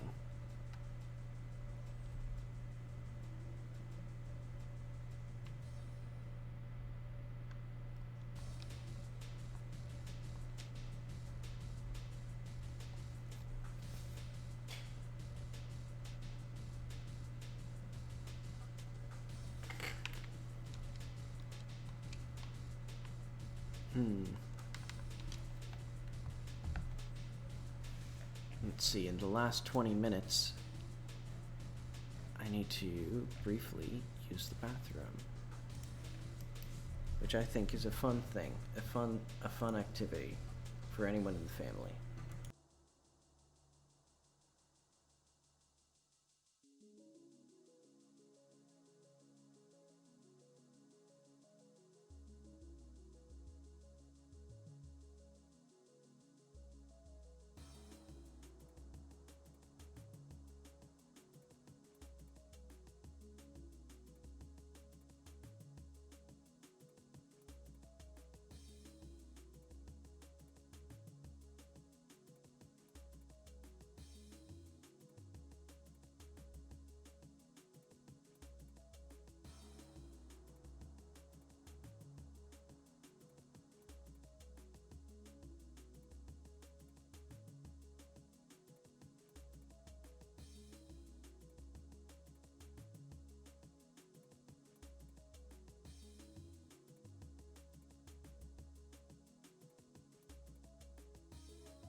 Okay, where was I? I need to check the important things, like I'm gonna check the dialogue in the menu. Inventory. I think inventory should be like number 3. I think journal should be number 4, and then it should be save and load, which currently only has the button for new game. Eventually I want to add like an actual like save system for like multiple saves. Well, I do kind of like the elegant simplicity, the unnecessary simplicity, the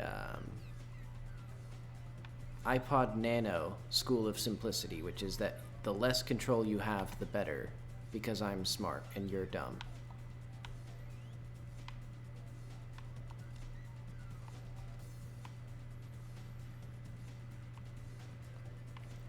See, I think bright lights in here would be interesting. There's going to be tons of levels that are going to be dark. So maybe I'll do, well, yeah, that could be kind of interesting.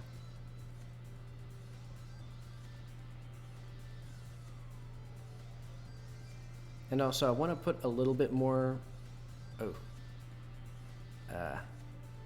well, it won't be quite so bright in the final version.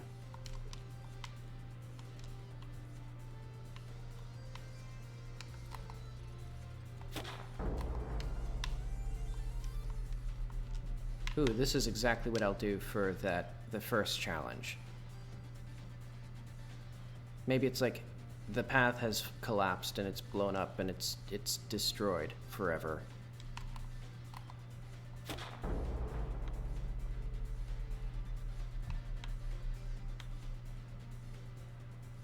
That's pretty cool.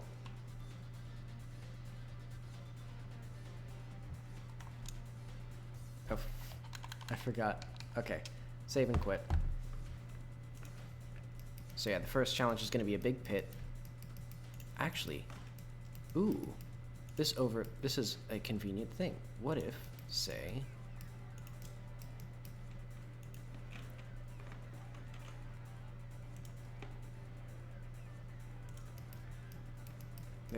what if there was something that connected to here? Like, say there was a room down here.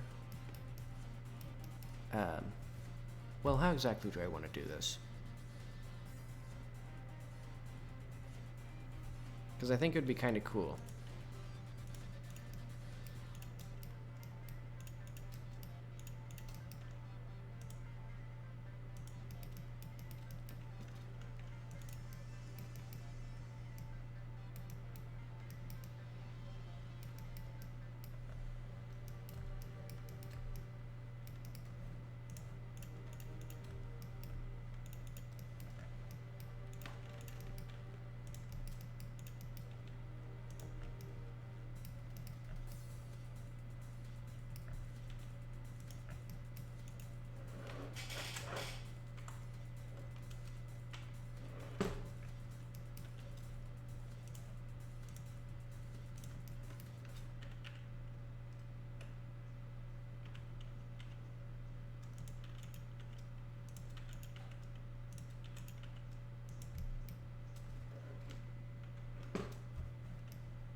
I think this is too long.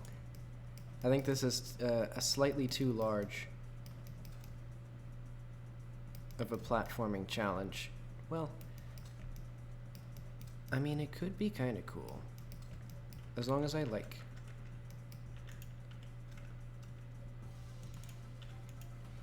Hang on, I'm gonna do this again, because I can do this better.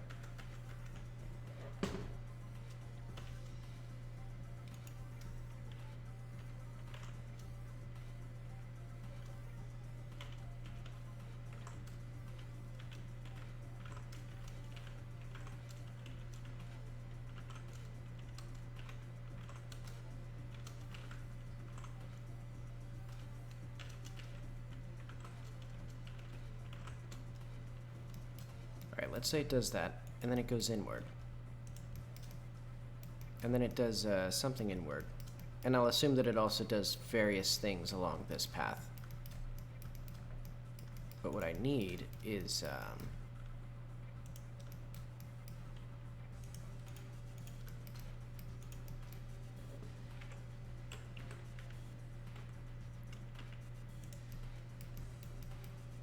it's going to do something like this.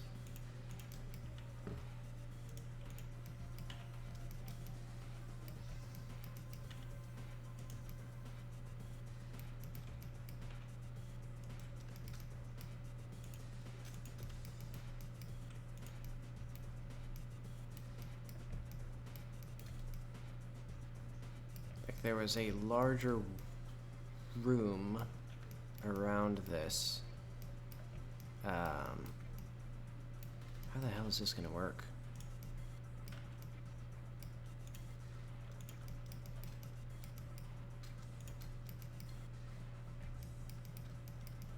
Also, how's it gonna... Hang on.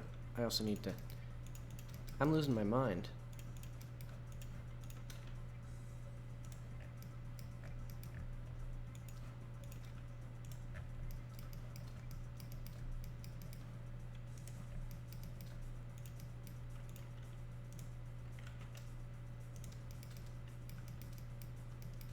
It's gotta be something like this, where the faces interact with it, and I'm gonna do,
I don't need this. Because this just goes like this.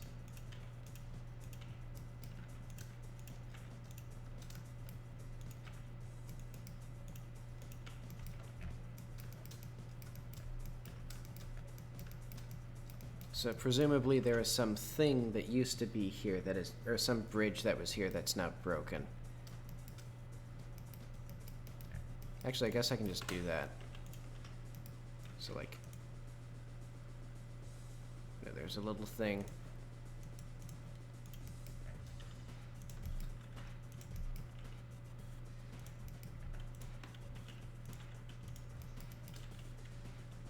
And this also doubles believe it or not, as a way for the player to get back if they failed. Oh, and that explains my screwed up movement. Okay. So let's see. I might need to extend this out some more, and then probably just delete this thing. I don't know what I was thinking with that.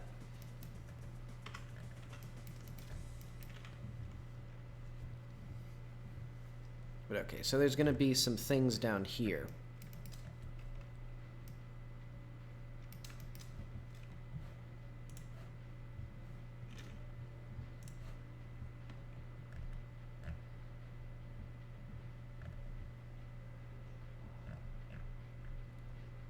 And also, I'm going to have a bunch of scrap that it isn't activated in here. So it'll be... let's go back to gravity gun chunk.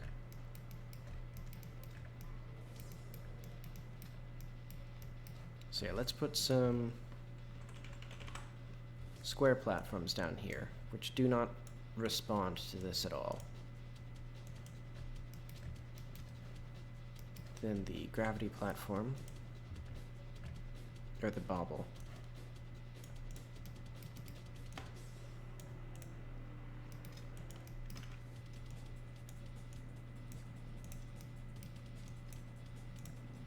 And it's like very deliberate. It's going to teach the player things that look like this do things. Other things do not.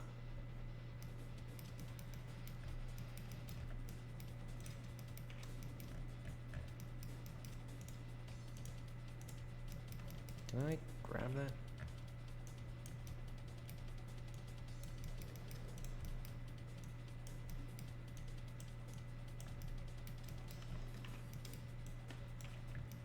I also kind of want to have... I'll also teach the player about differing, like, velocities. So let's say this one's just going to be, like, slightly bigger. Or slightly... It's just going to go higher. You know, there's some randomness to it, or arbitrariness, I should say, because I get to decide what it is, not them, and not a random number generator either.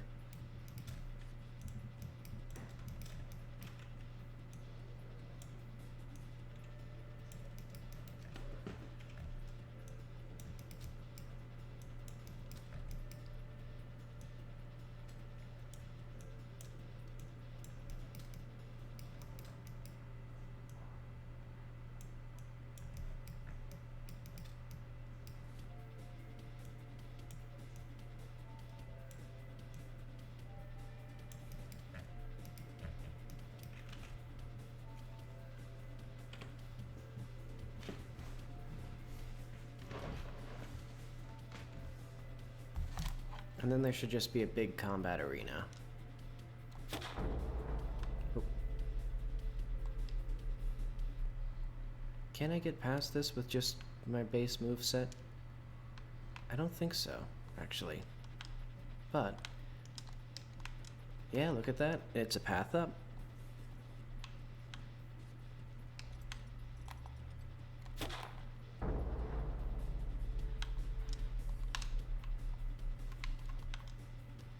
I hope the player feels smart when they do this, because this is kind of cool. Like, it feels like it's just a pile of junk down there, but it's... Of course, if the player is paying attention, they know, okay, I can shoot that with the gravity, and then I can run across here. I think this is the best level yet. If I may say so, if I may be so bold as to say such a thing. And also... I'll encourage exploration by dotting around little gibbies, little treats for the player. Like,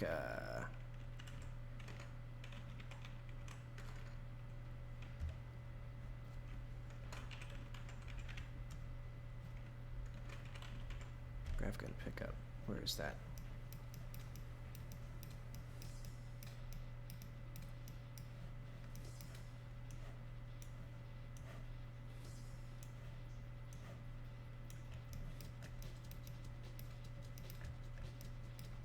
There'll also be one down here. And there'll also be a bug down here. I gotta keep my eyes open for good spots for bugs. They're a vital part of this ecosystem.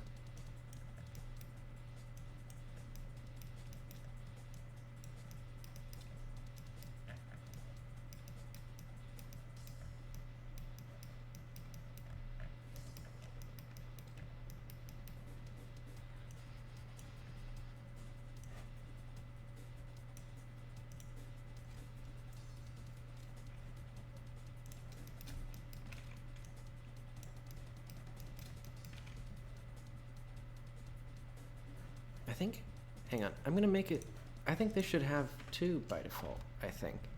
Because the gravity gun has a max ammo of 25. Well, actually no. I'm deeply divided on how I want to do this. I think I do want it to be 2.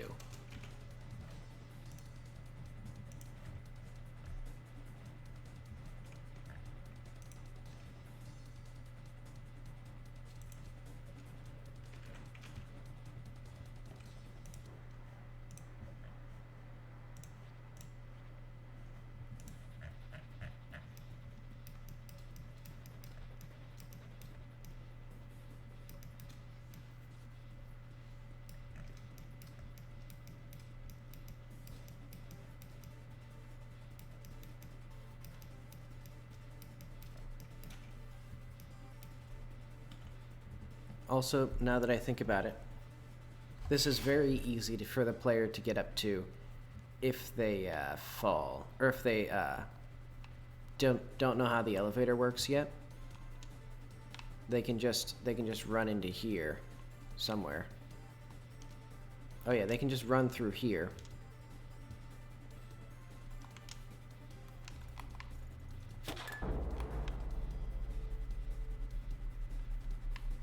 I mean, actually, they can just jump up onto this stuff. Hang on, let's let all this drop.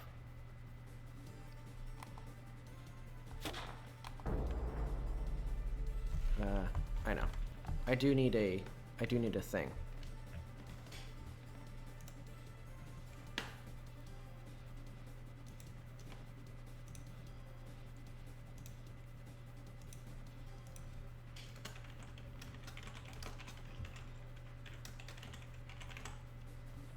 What I'm going to do is, I think for now, if collision and not elevator and collision, not collision.collider is, so I don't have to do so many groups.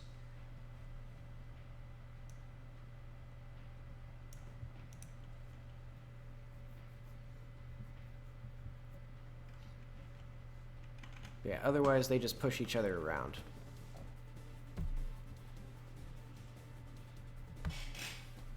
I think.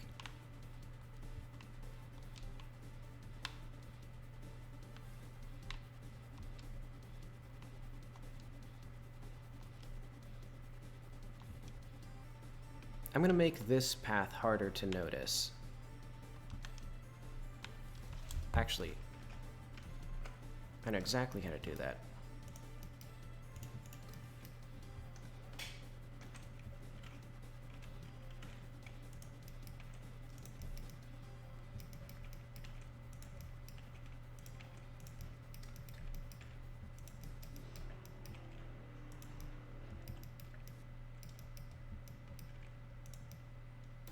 And this one will probably not open at any point.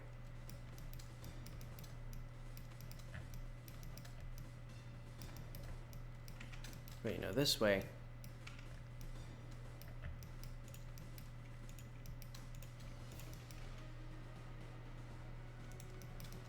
I can have this, and then I can have it do like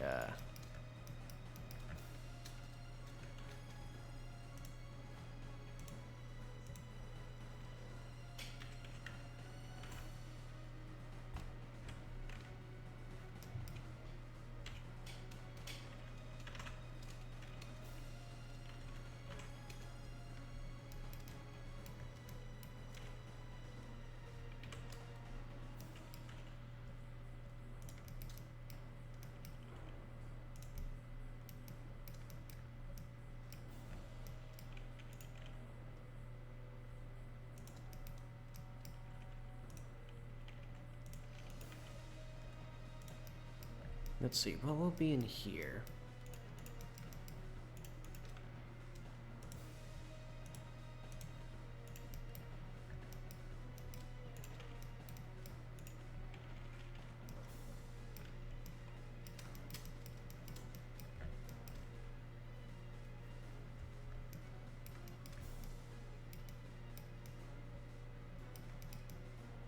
Well, no, this means that now there's 3 doors that lead directly to it. No, it'll go a little bit in like this, so then it'll be like some sort of funky room.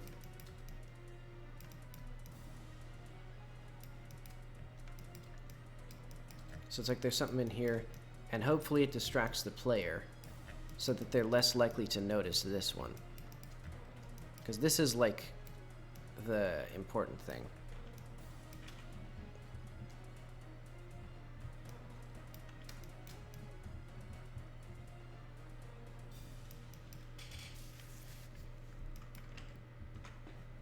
Because I'm very heavily inspired by how the Outer Wilds designs things like this, where it's like it tries very hard to make things that aren't obvious until you've already done them, like until you're looking at them from the way that they want you to. Like you can still do things, and there's still things that are there that existed all along, and that's like part of the magic of it. But it's meant to be things that you like just don't notice, like I already didn't notice this door, or this pathway. And it's like, I think people are biased to turn right, so this might be, you know, something that they're more likely to do. But then when they're here, I don't know, will they look up?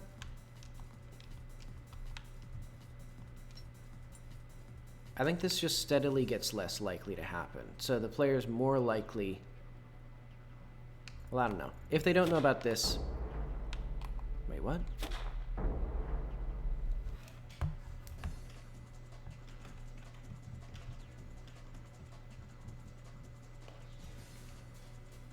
So if collision and not elevator and not collider is gravity platform... Did I mess this up? Hang on. Elevator is an elevator.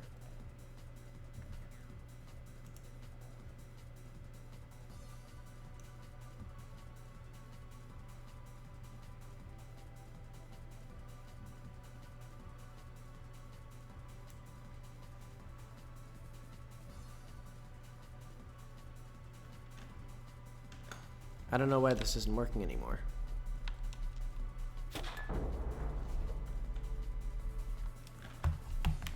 Is it this line? Because that wouldn't make any sense.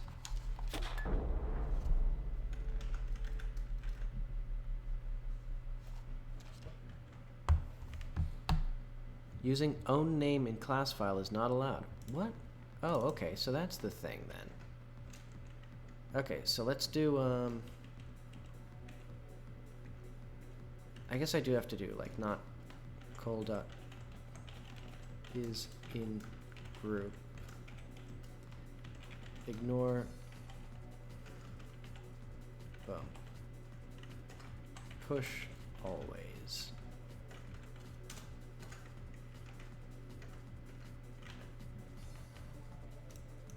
This isn't too bad, at least. I can just do,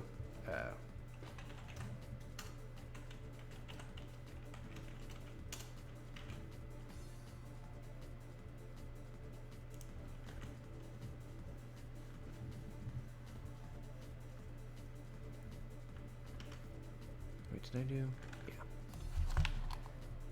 Yeah. Okay, so that works. I'm assuming I just broke it, I guess.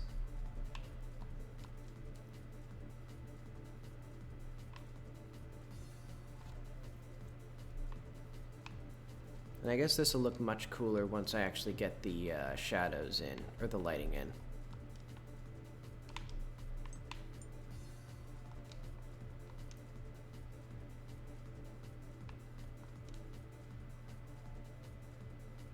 Hi.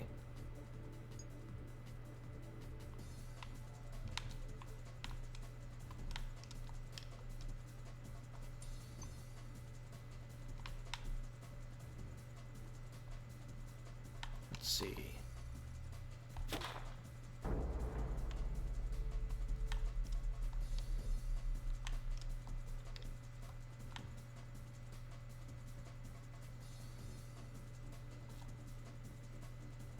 Let's see, what's the idea for this game? It's an open world 3D platformer. I am currently inside of a little test room. Let's see if I can speedrun my way out of here. But basically you get a little gravity gun, and then this is a whole sort of dungeon testing your abilities with it.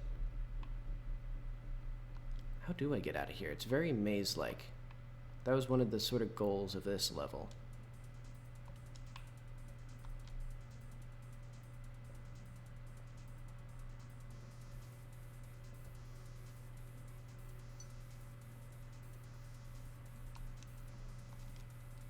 Yeah, so right now it's just sort of plopped in the middle of the world, because I'm going to figure out a place for it in the broader everything.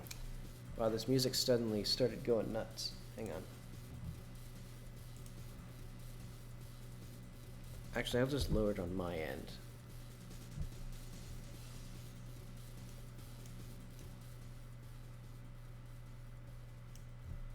Thanks, yeah.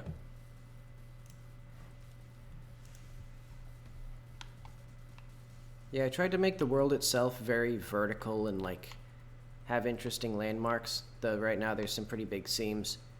And now I'm getting better at level design, I think. I think that's something that I was kind of lacking at. Like, this is actually a rework of a level that already existed, but it was very bad, is sort of the best way to summarize it.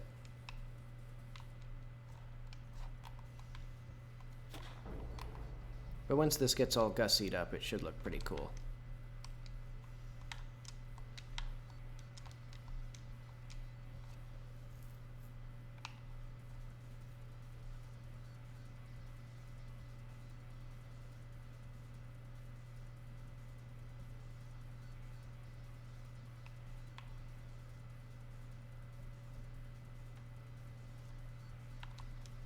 Yep, only me right now.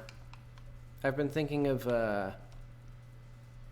what I would do, and I think if I eventually made it commercial, I would hire somebody to, like, do art or something like that.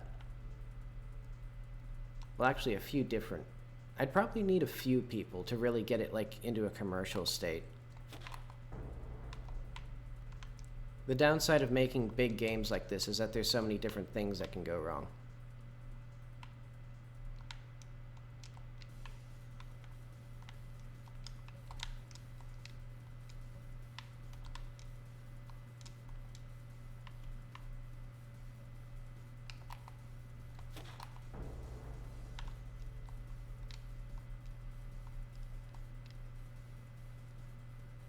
Let's see, what do I want after this?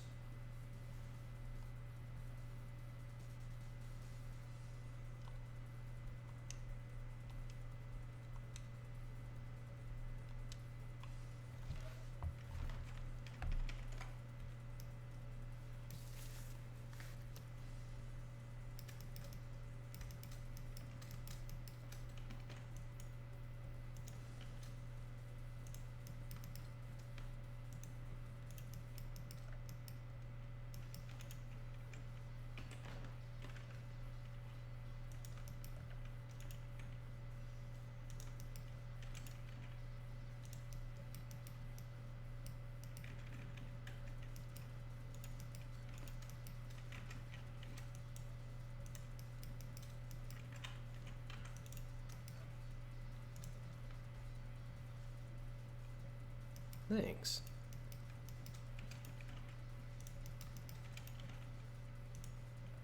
Wait, hang on. I have a technique for this.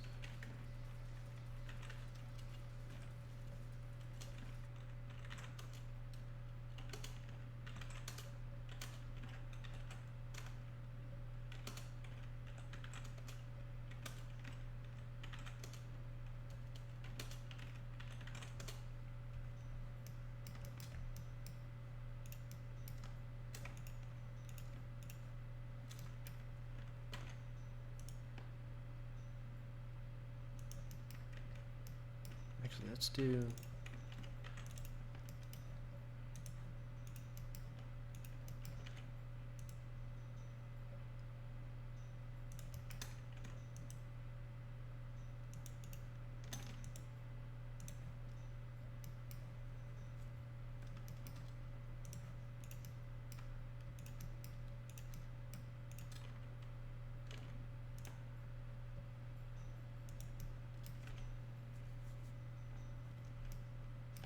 Let's see.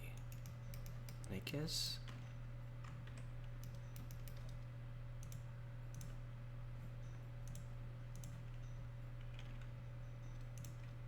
Here, I'll do.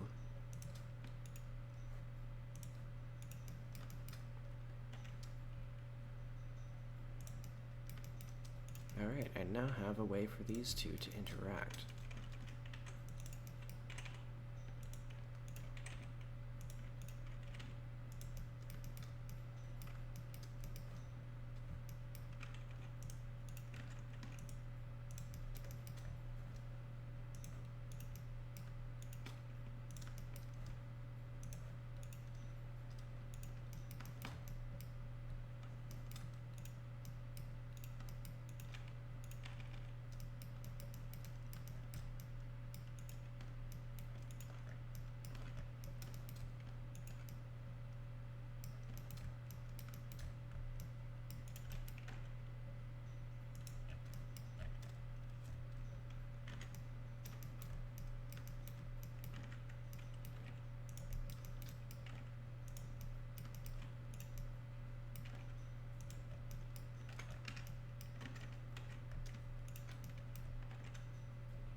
I'm going to simplify this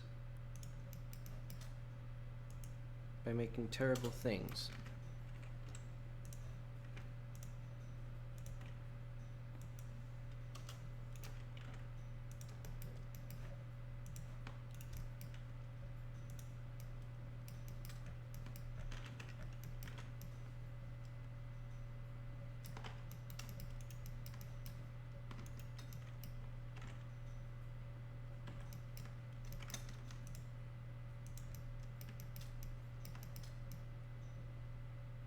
Huh.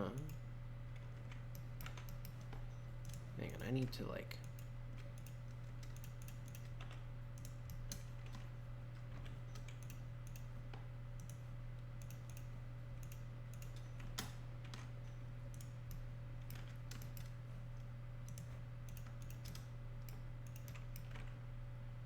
There we go.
This looks like a barn.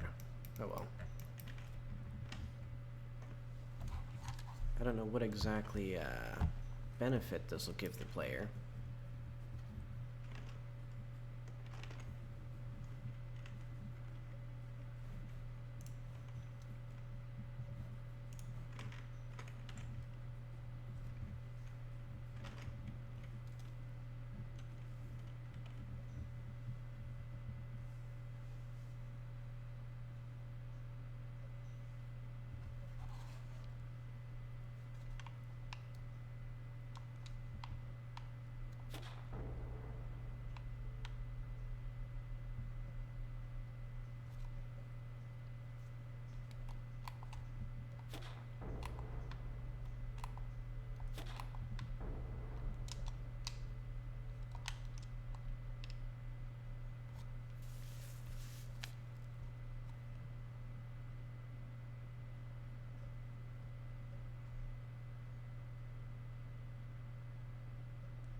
Yep.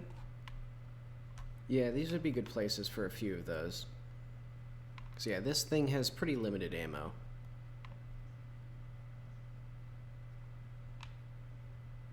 Let's see, and then... Right, cool, now... I can, what can I do? I should have the ability to loop back into this.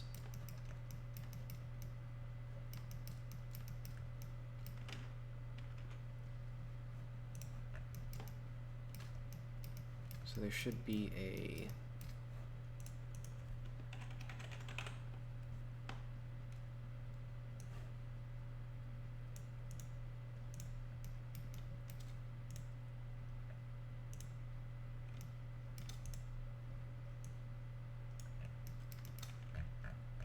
one of these.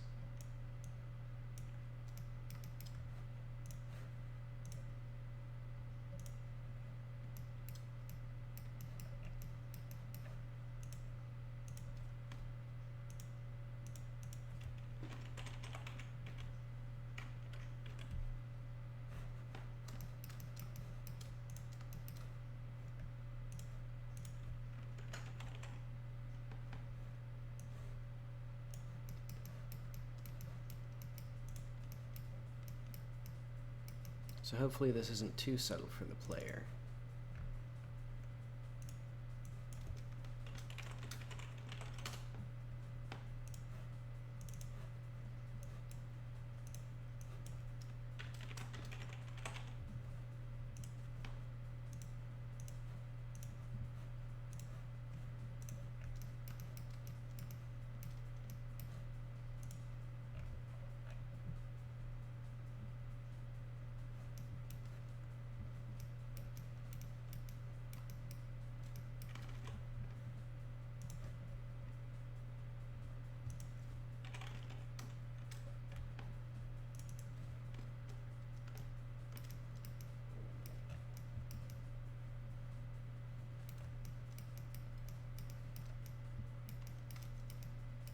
I know what this will be. This will be,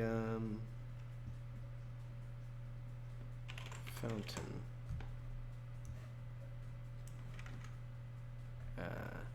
This one.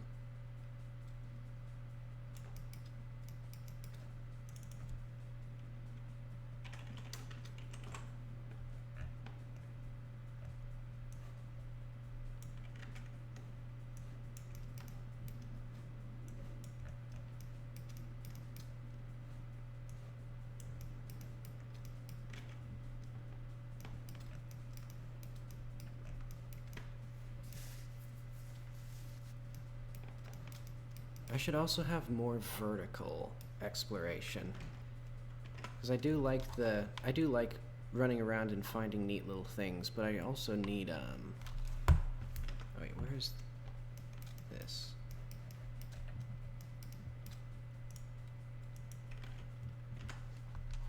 There we go.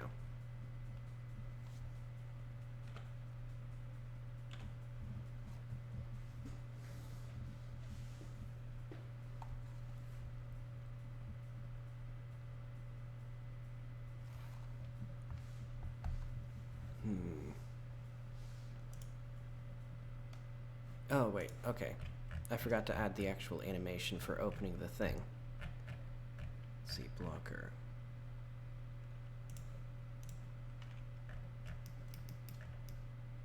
Maybe I should have... I'll have it here.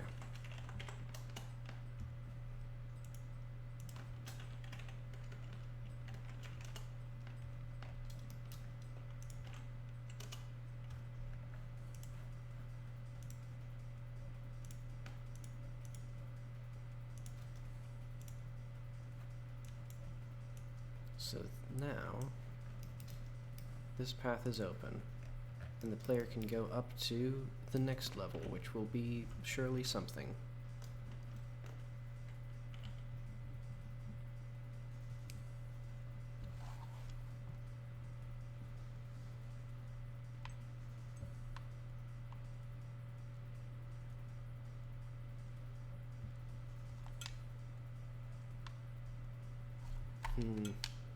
The player could very easily miss this. Well,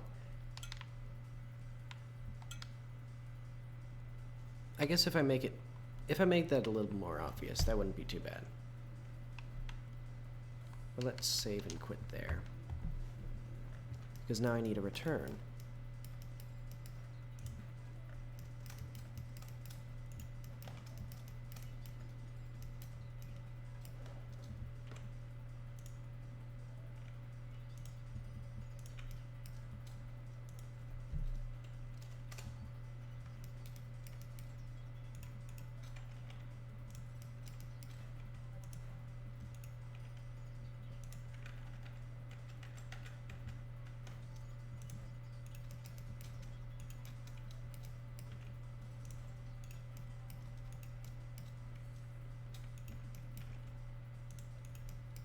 What if I got this?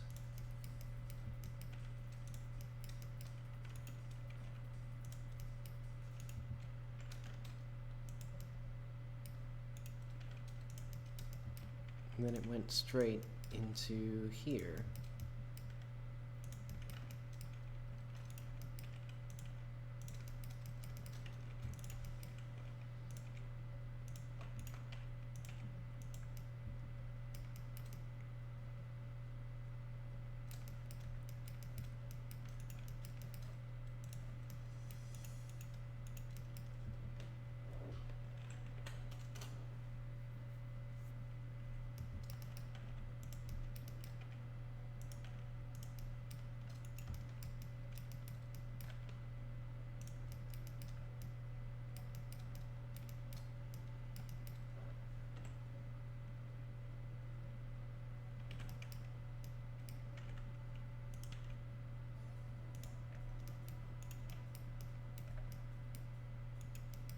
I know what to do.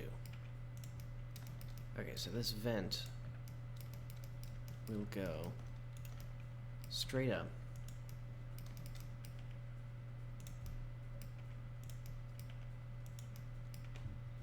Hopefully too far for the player to go. Let's... I need to... hang on.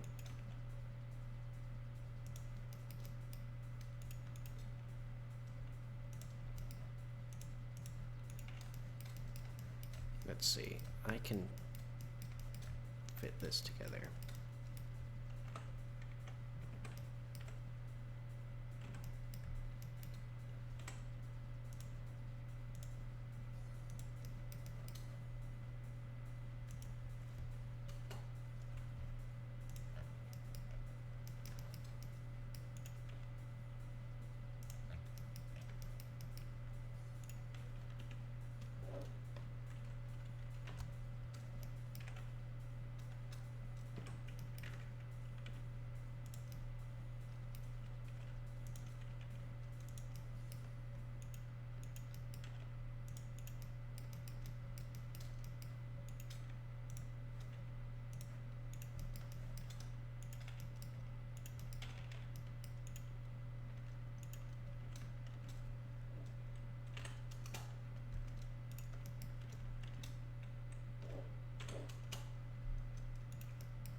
And I might put something here so that the player has to hit it out.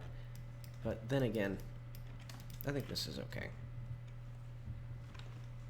And this does mean, again, that the player, if they come here with, like, super high stamina, they can cheese it. But that's not bad.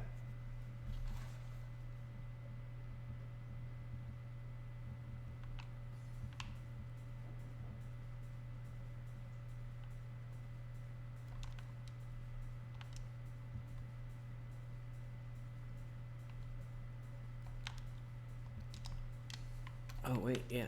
So they'd have to really know what they're... Oh, wait, no. They can just climb up there. Hmm.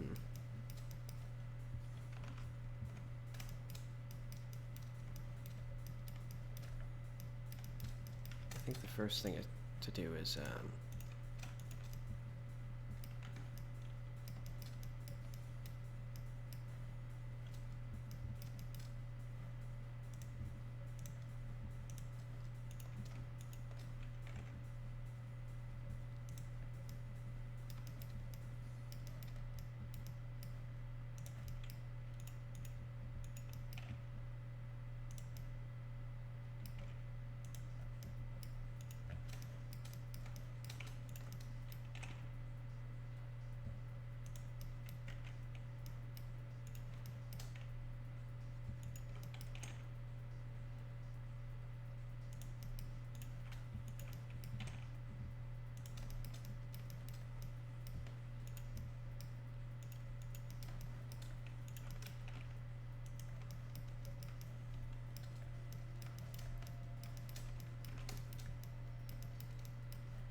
alright, so now we have a little Pizza Hut area for the player. And this should hopefully be enough that the player cannot just directly climb up there.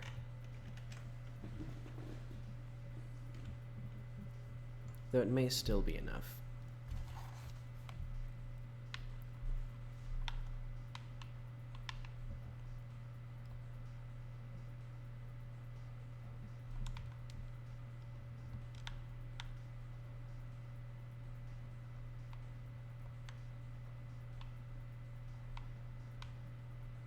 Yeah, that's very hard to notice, I think.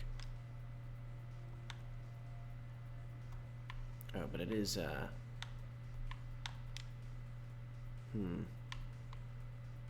Do I want the player to be able to climb up slopes like that?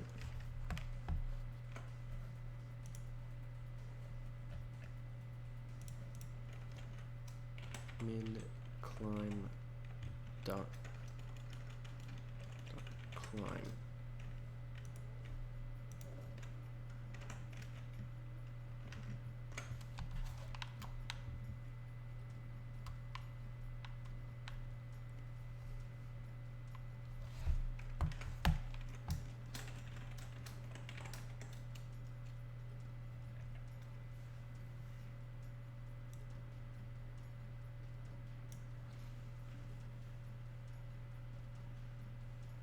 Wait, what did I do here?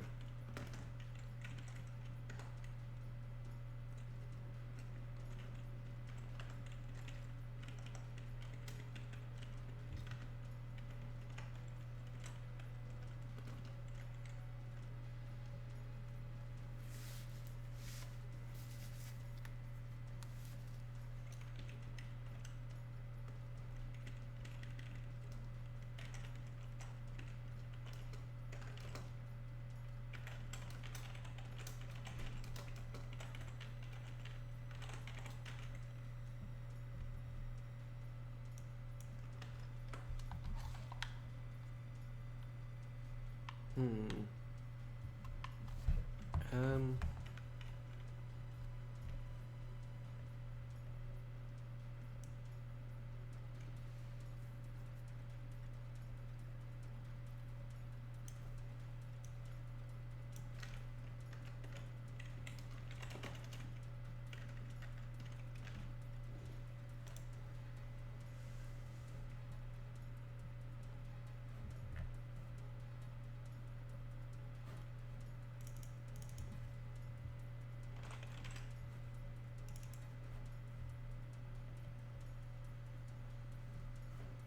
Alright, so I need to be on the lookout for this.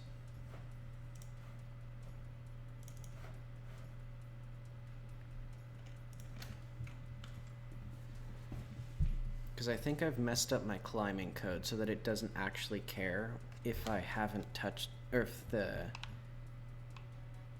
if I'm, like, about the slope of the ground somehow.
It crashed instantly.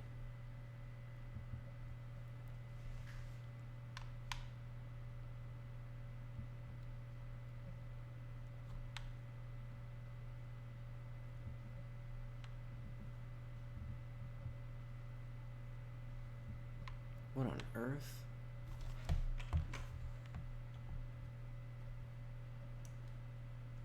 So this...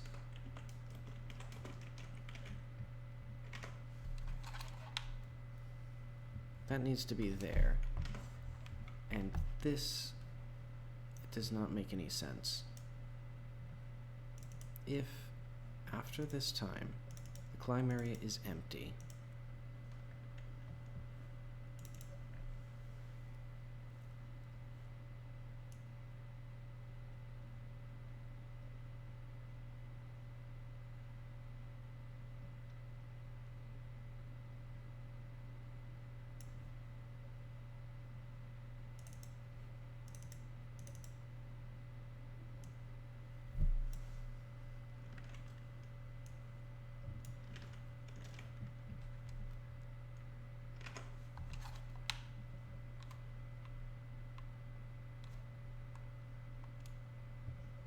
I don't get it. If anything, it should be more generous now. Oh well. Or, best floor dot less than.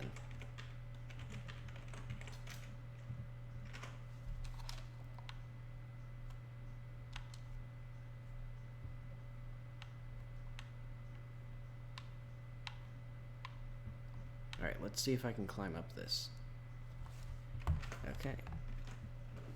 Min dot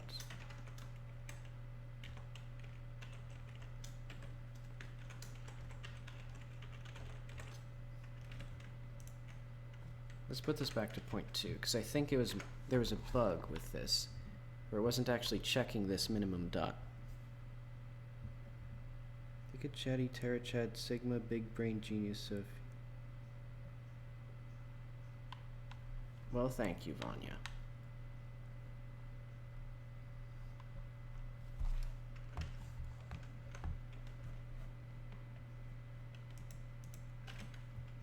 Though my problems are pretty esoteric at this point. Ooh, actually, hang on.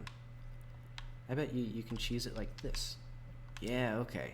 So if you can wall jump, and then, oh right, that doesn't get you very far though. Because then, also I feel like I should have a better way of looking up at things without staring directly into the character's butt. Like I should have like, let's see.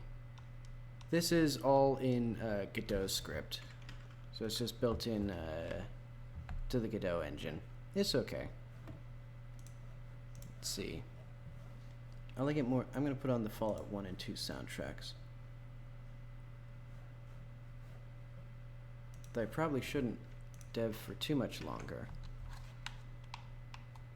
Oh yeah, I finally got this.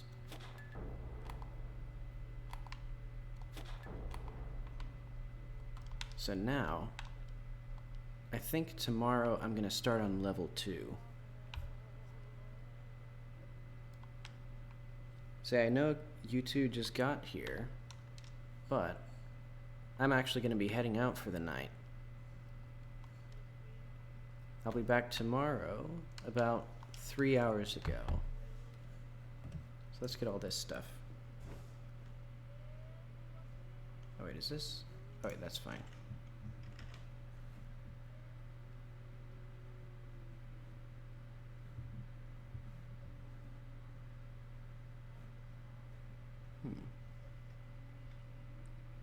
Let's see. It'll be a while yet. I think it'll still be... Honestly, it could feasibly go into 2024. But if it does, it'd be pretty cool by then. I would like to have some playtesting available by, actually pretty soon. I'd like to start opening it up to people to playtest. I'll have to figure out what I want to do for that, because I don't want to just open it up to everybody, because they'll be mean to me, because the game isn't done yet.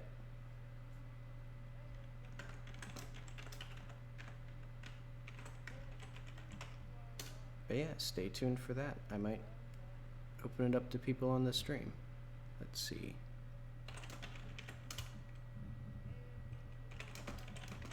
I've done a bunch of stuff that I haven't committed, I don't think.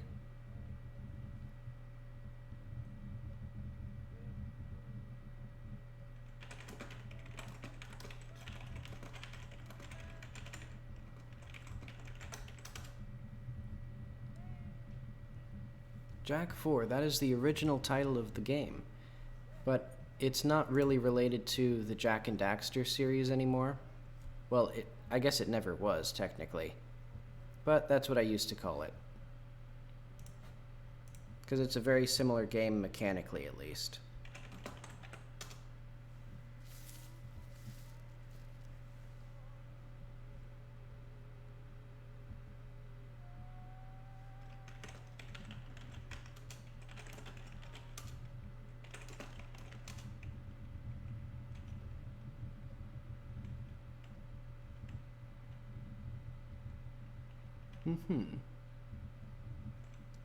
Yeah, nowadays this is just the internal name, but I still might want to change it at some point.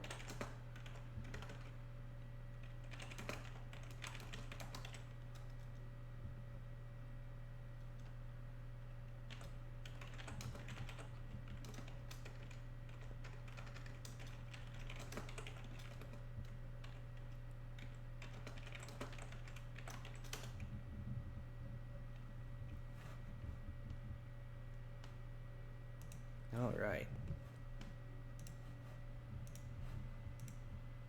Well, I guess that'll be it for today. Oop. Let's see, I'll close up my files here. Thanks for stopping by. Have a good night.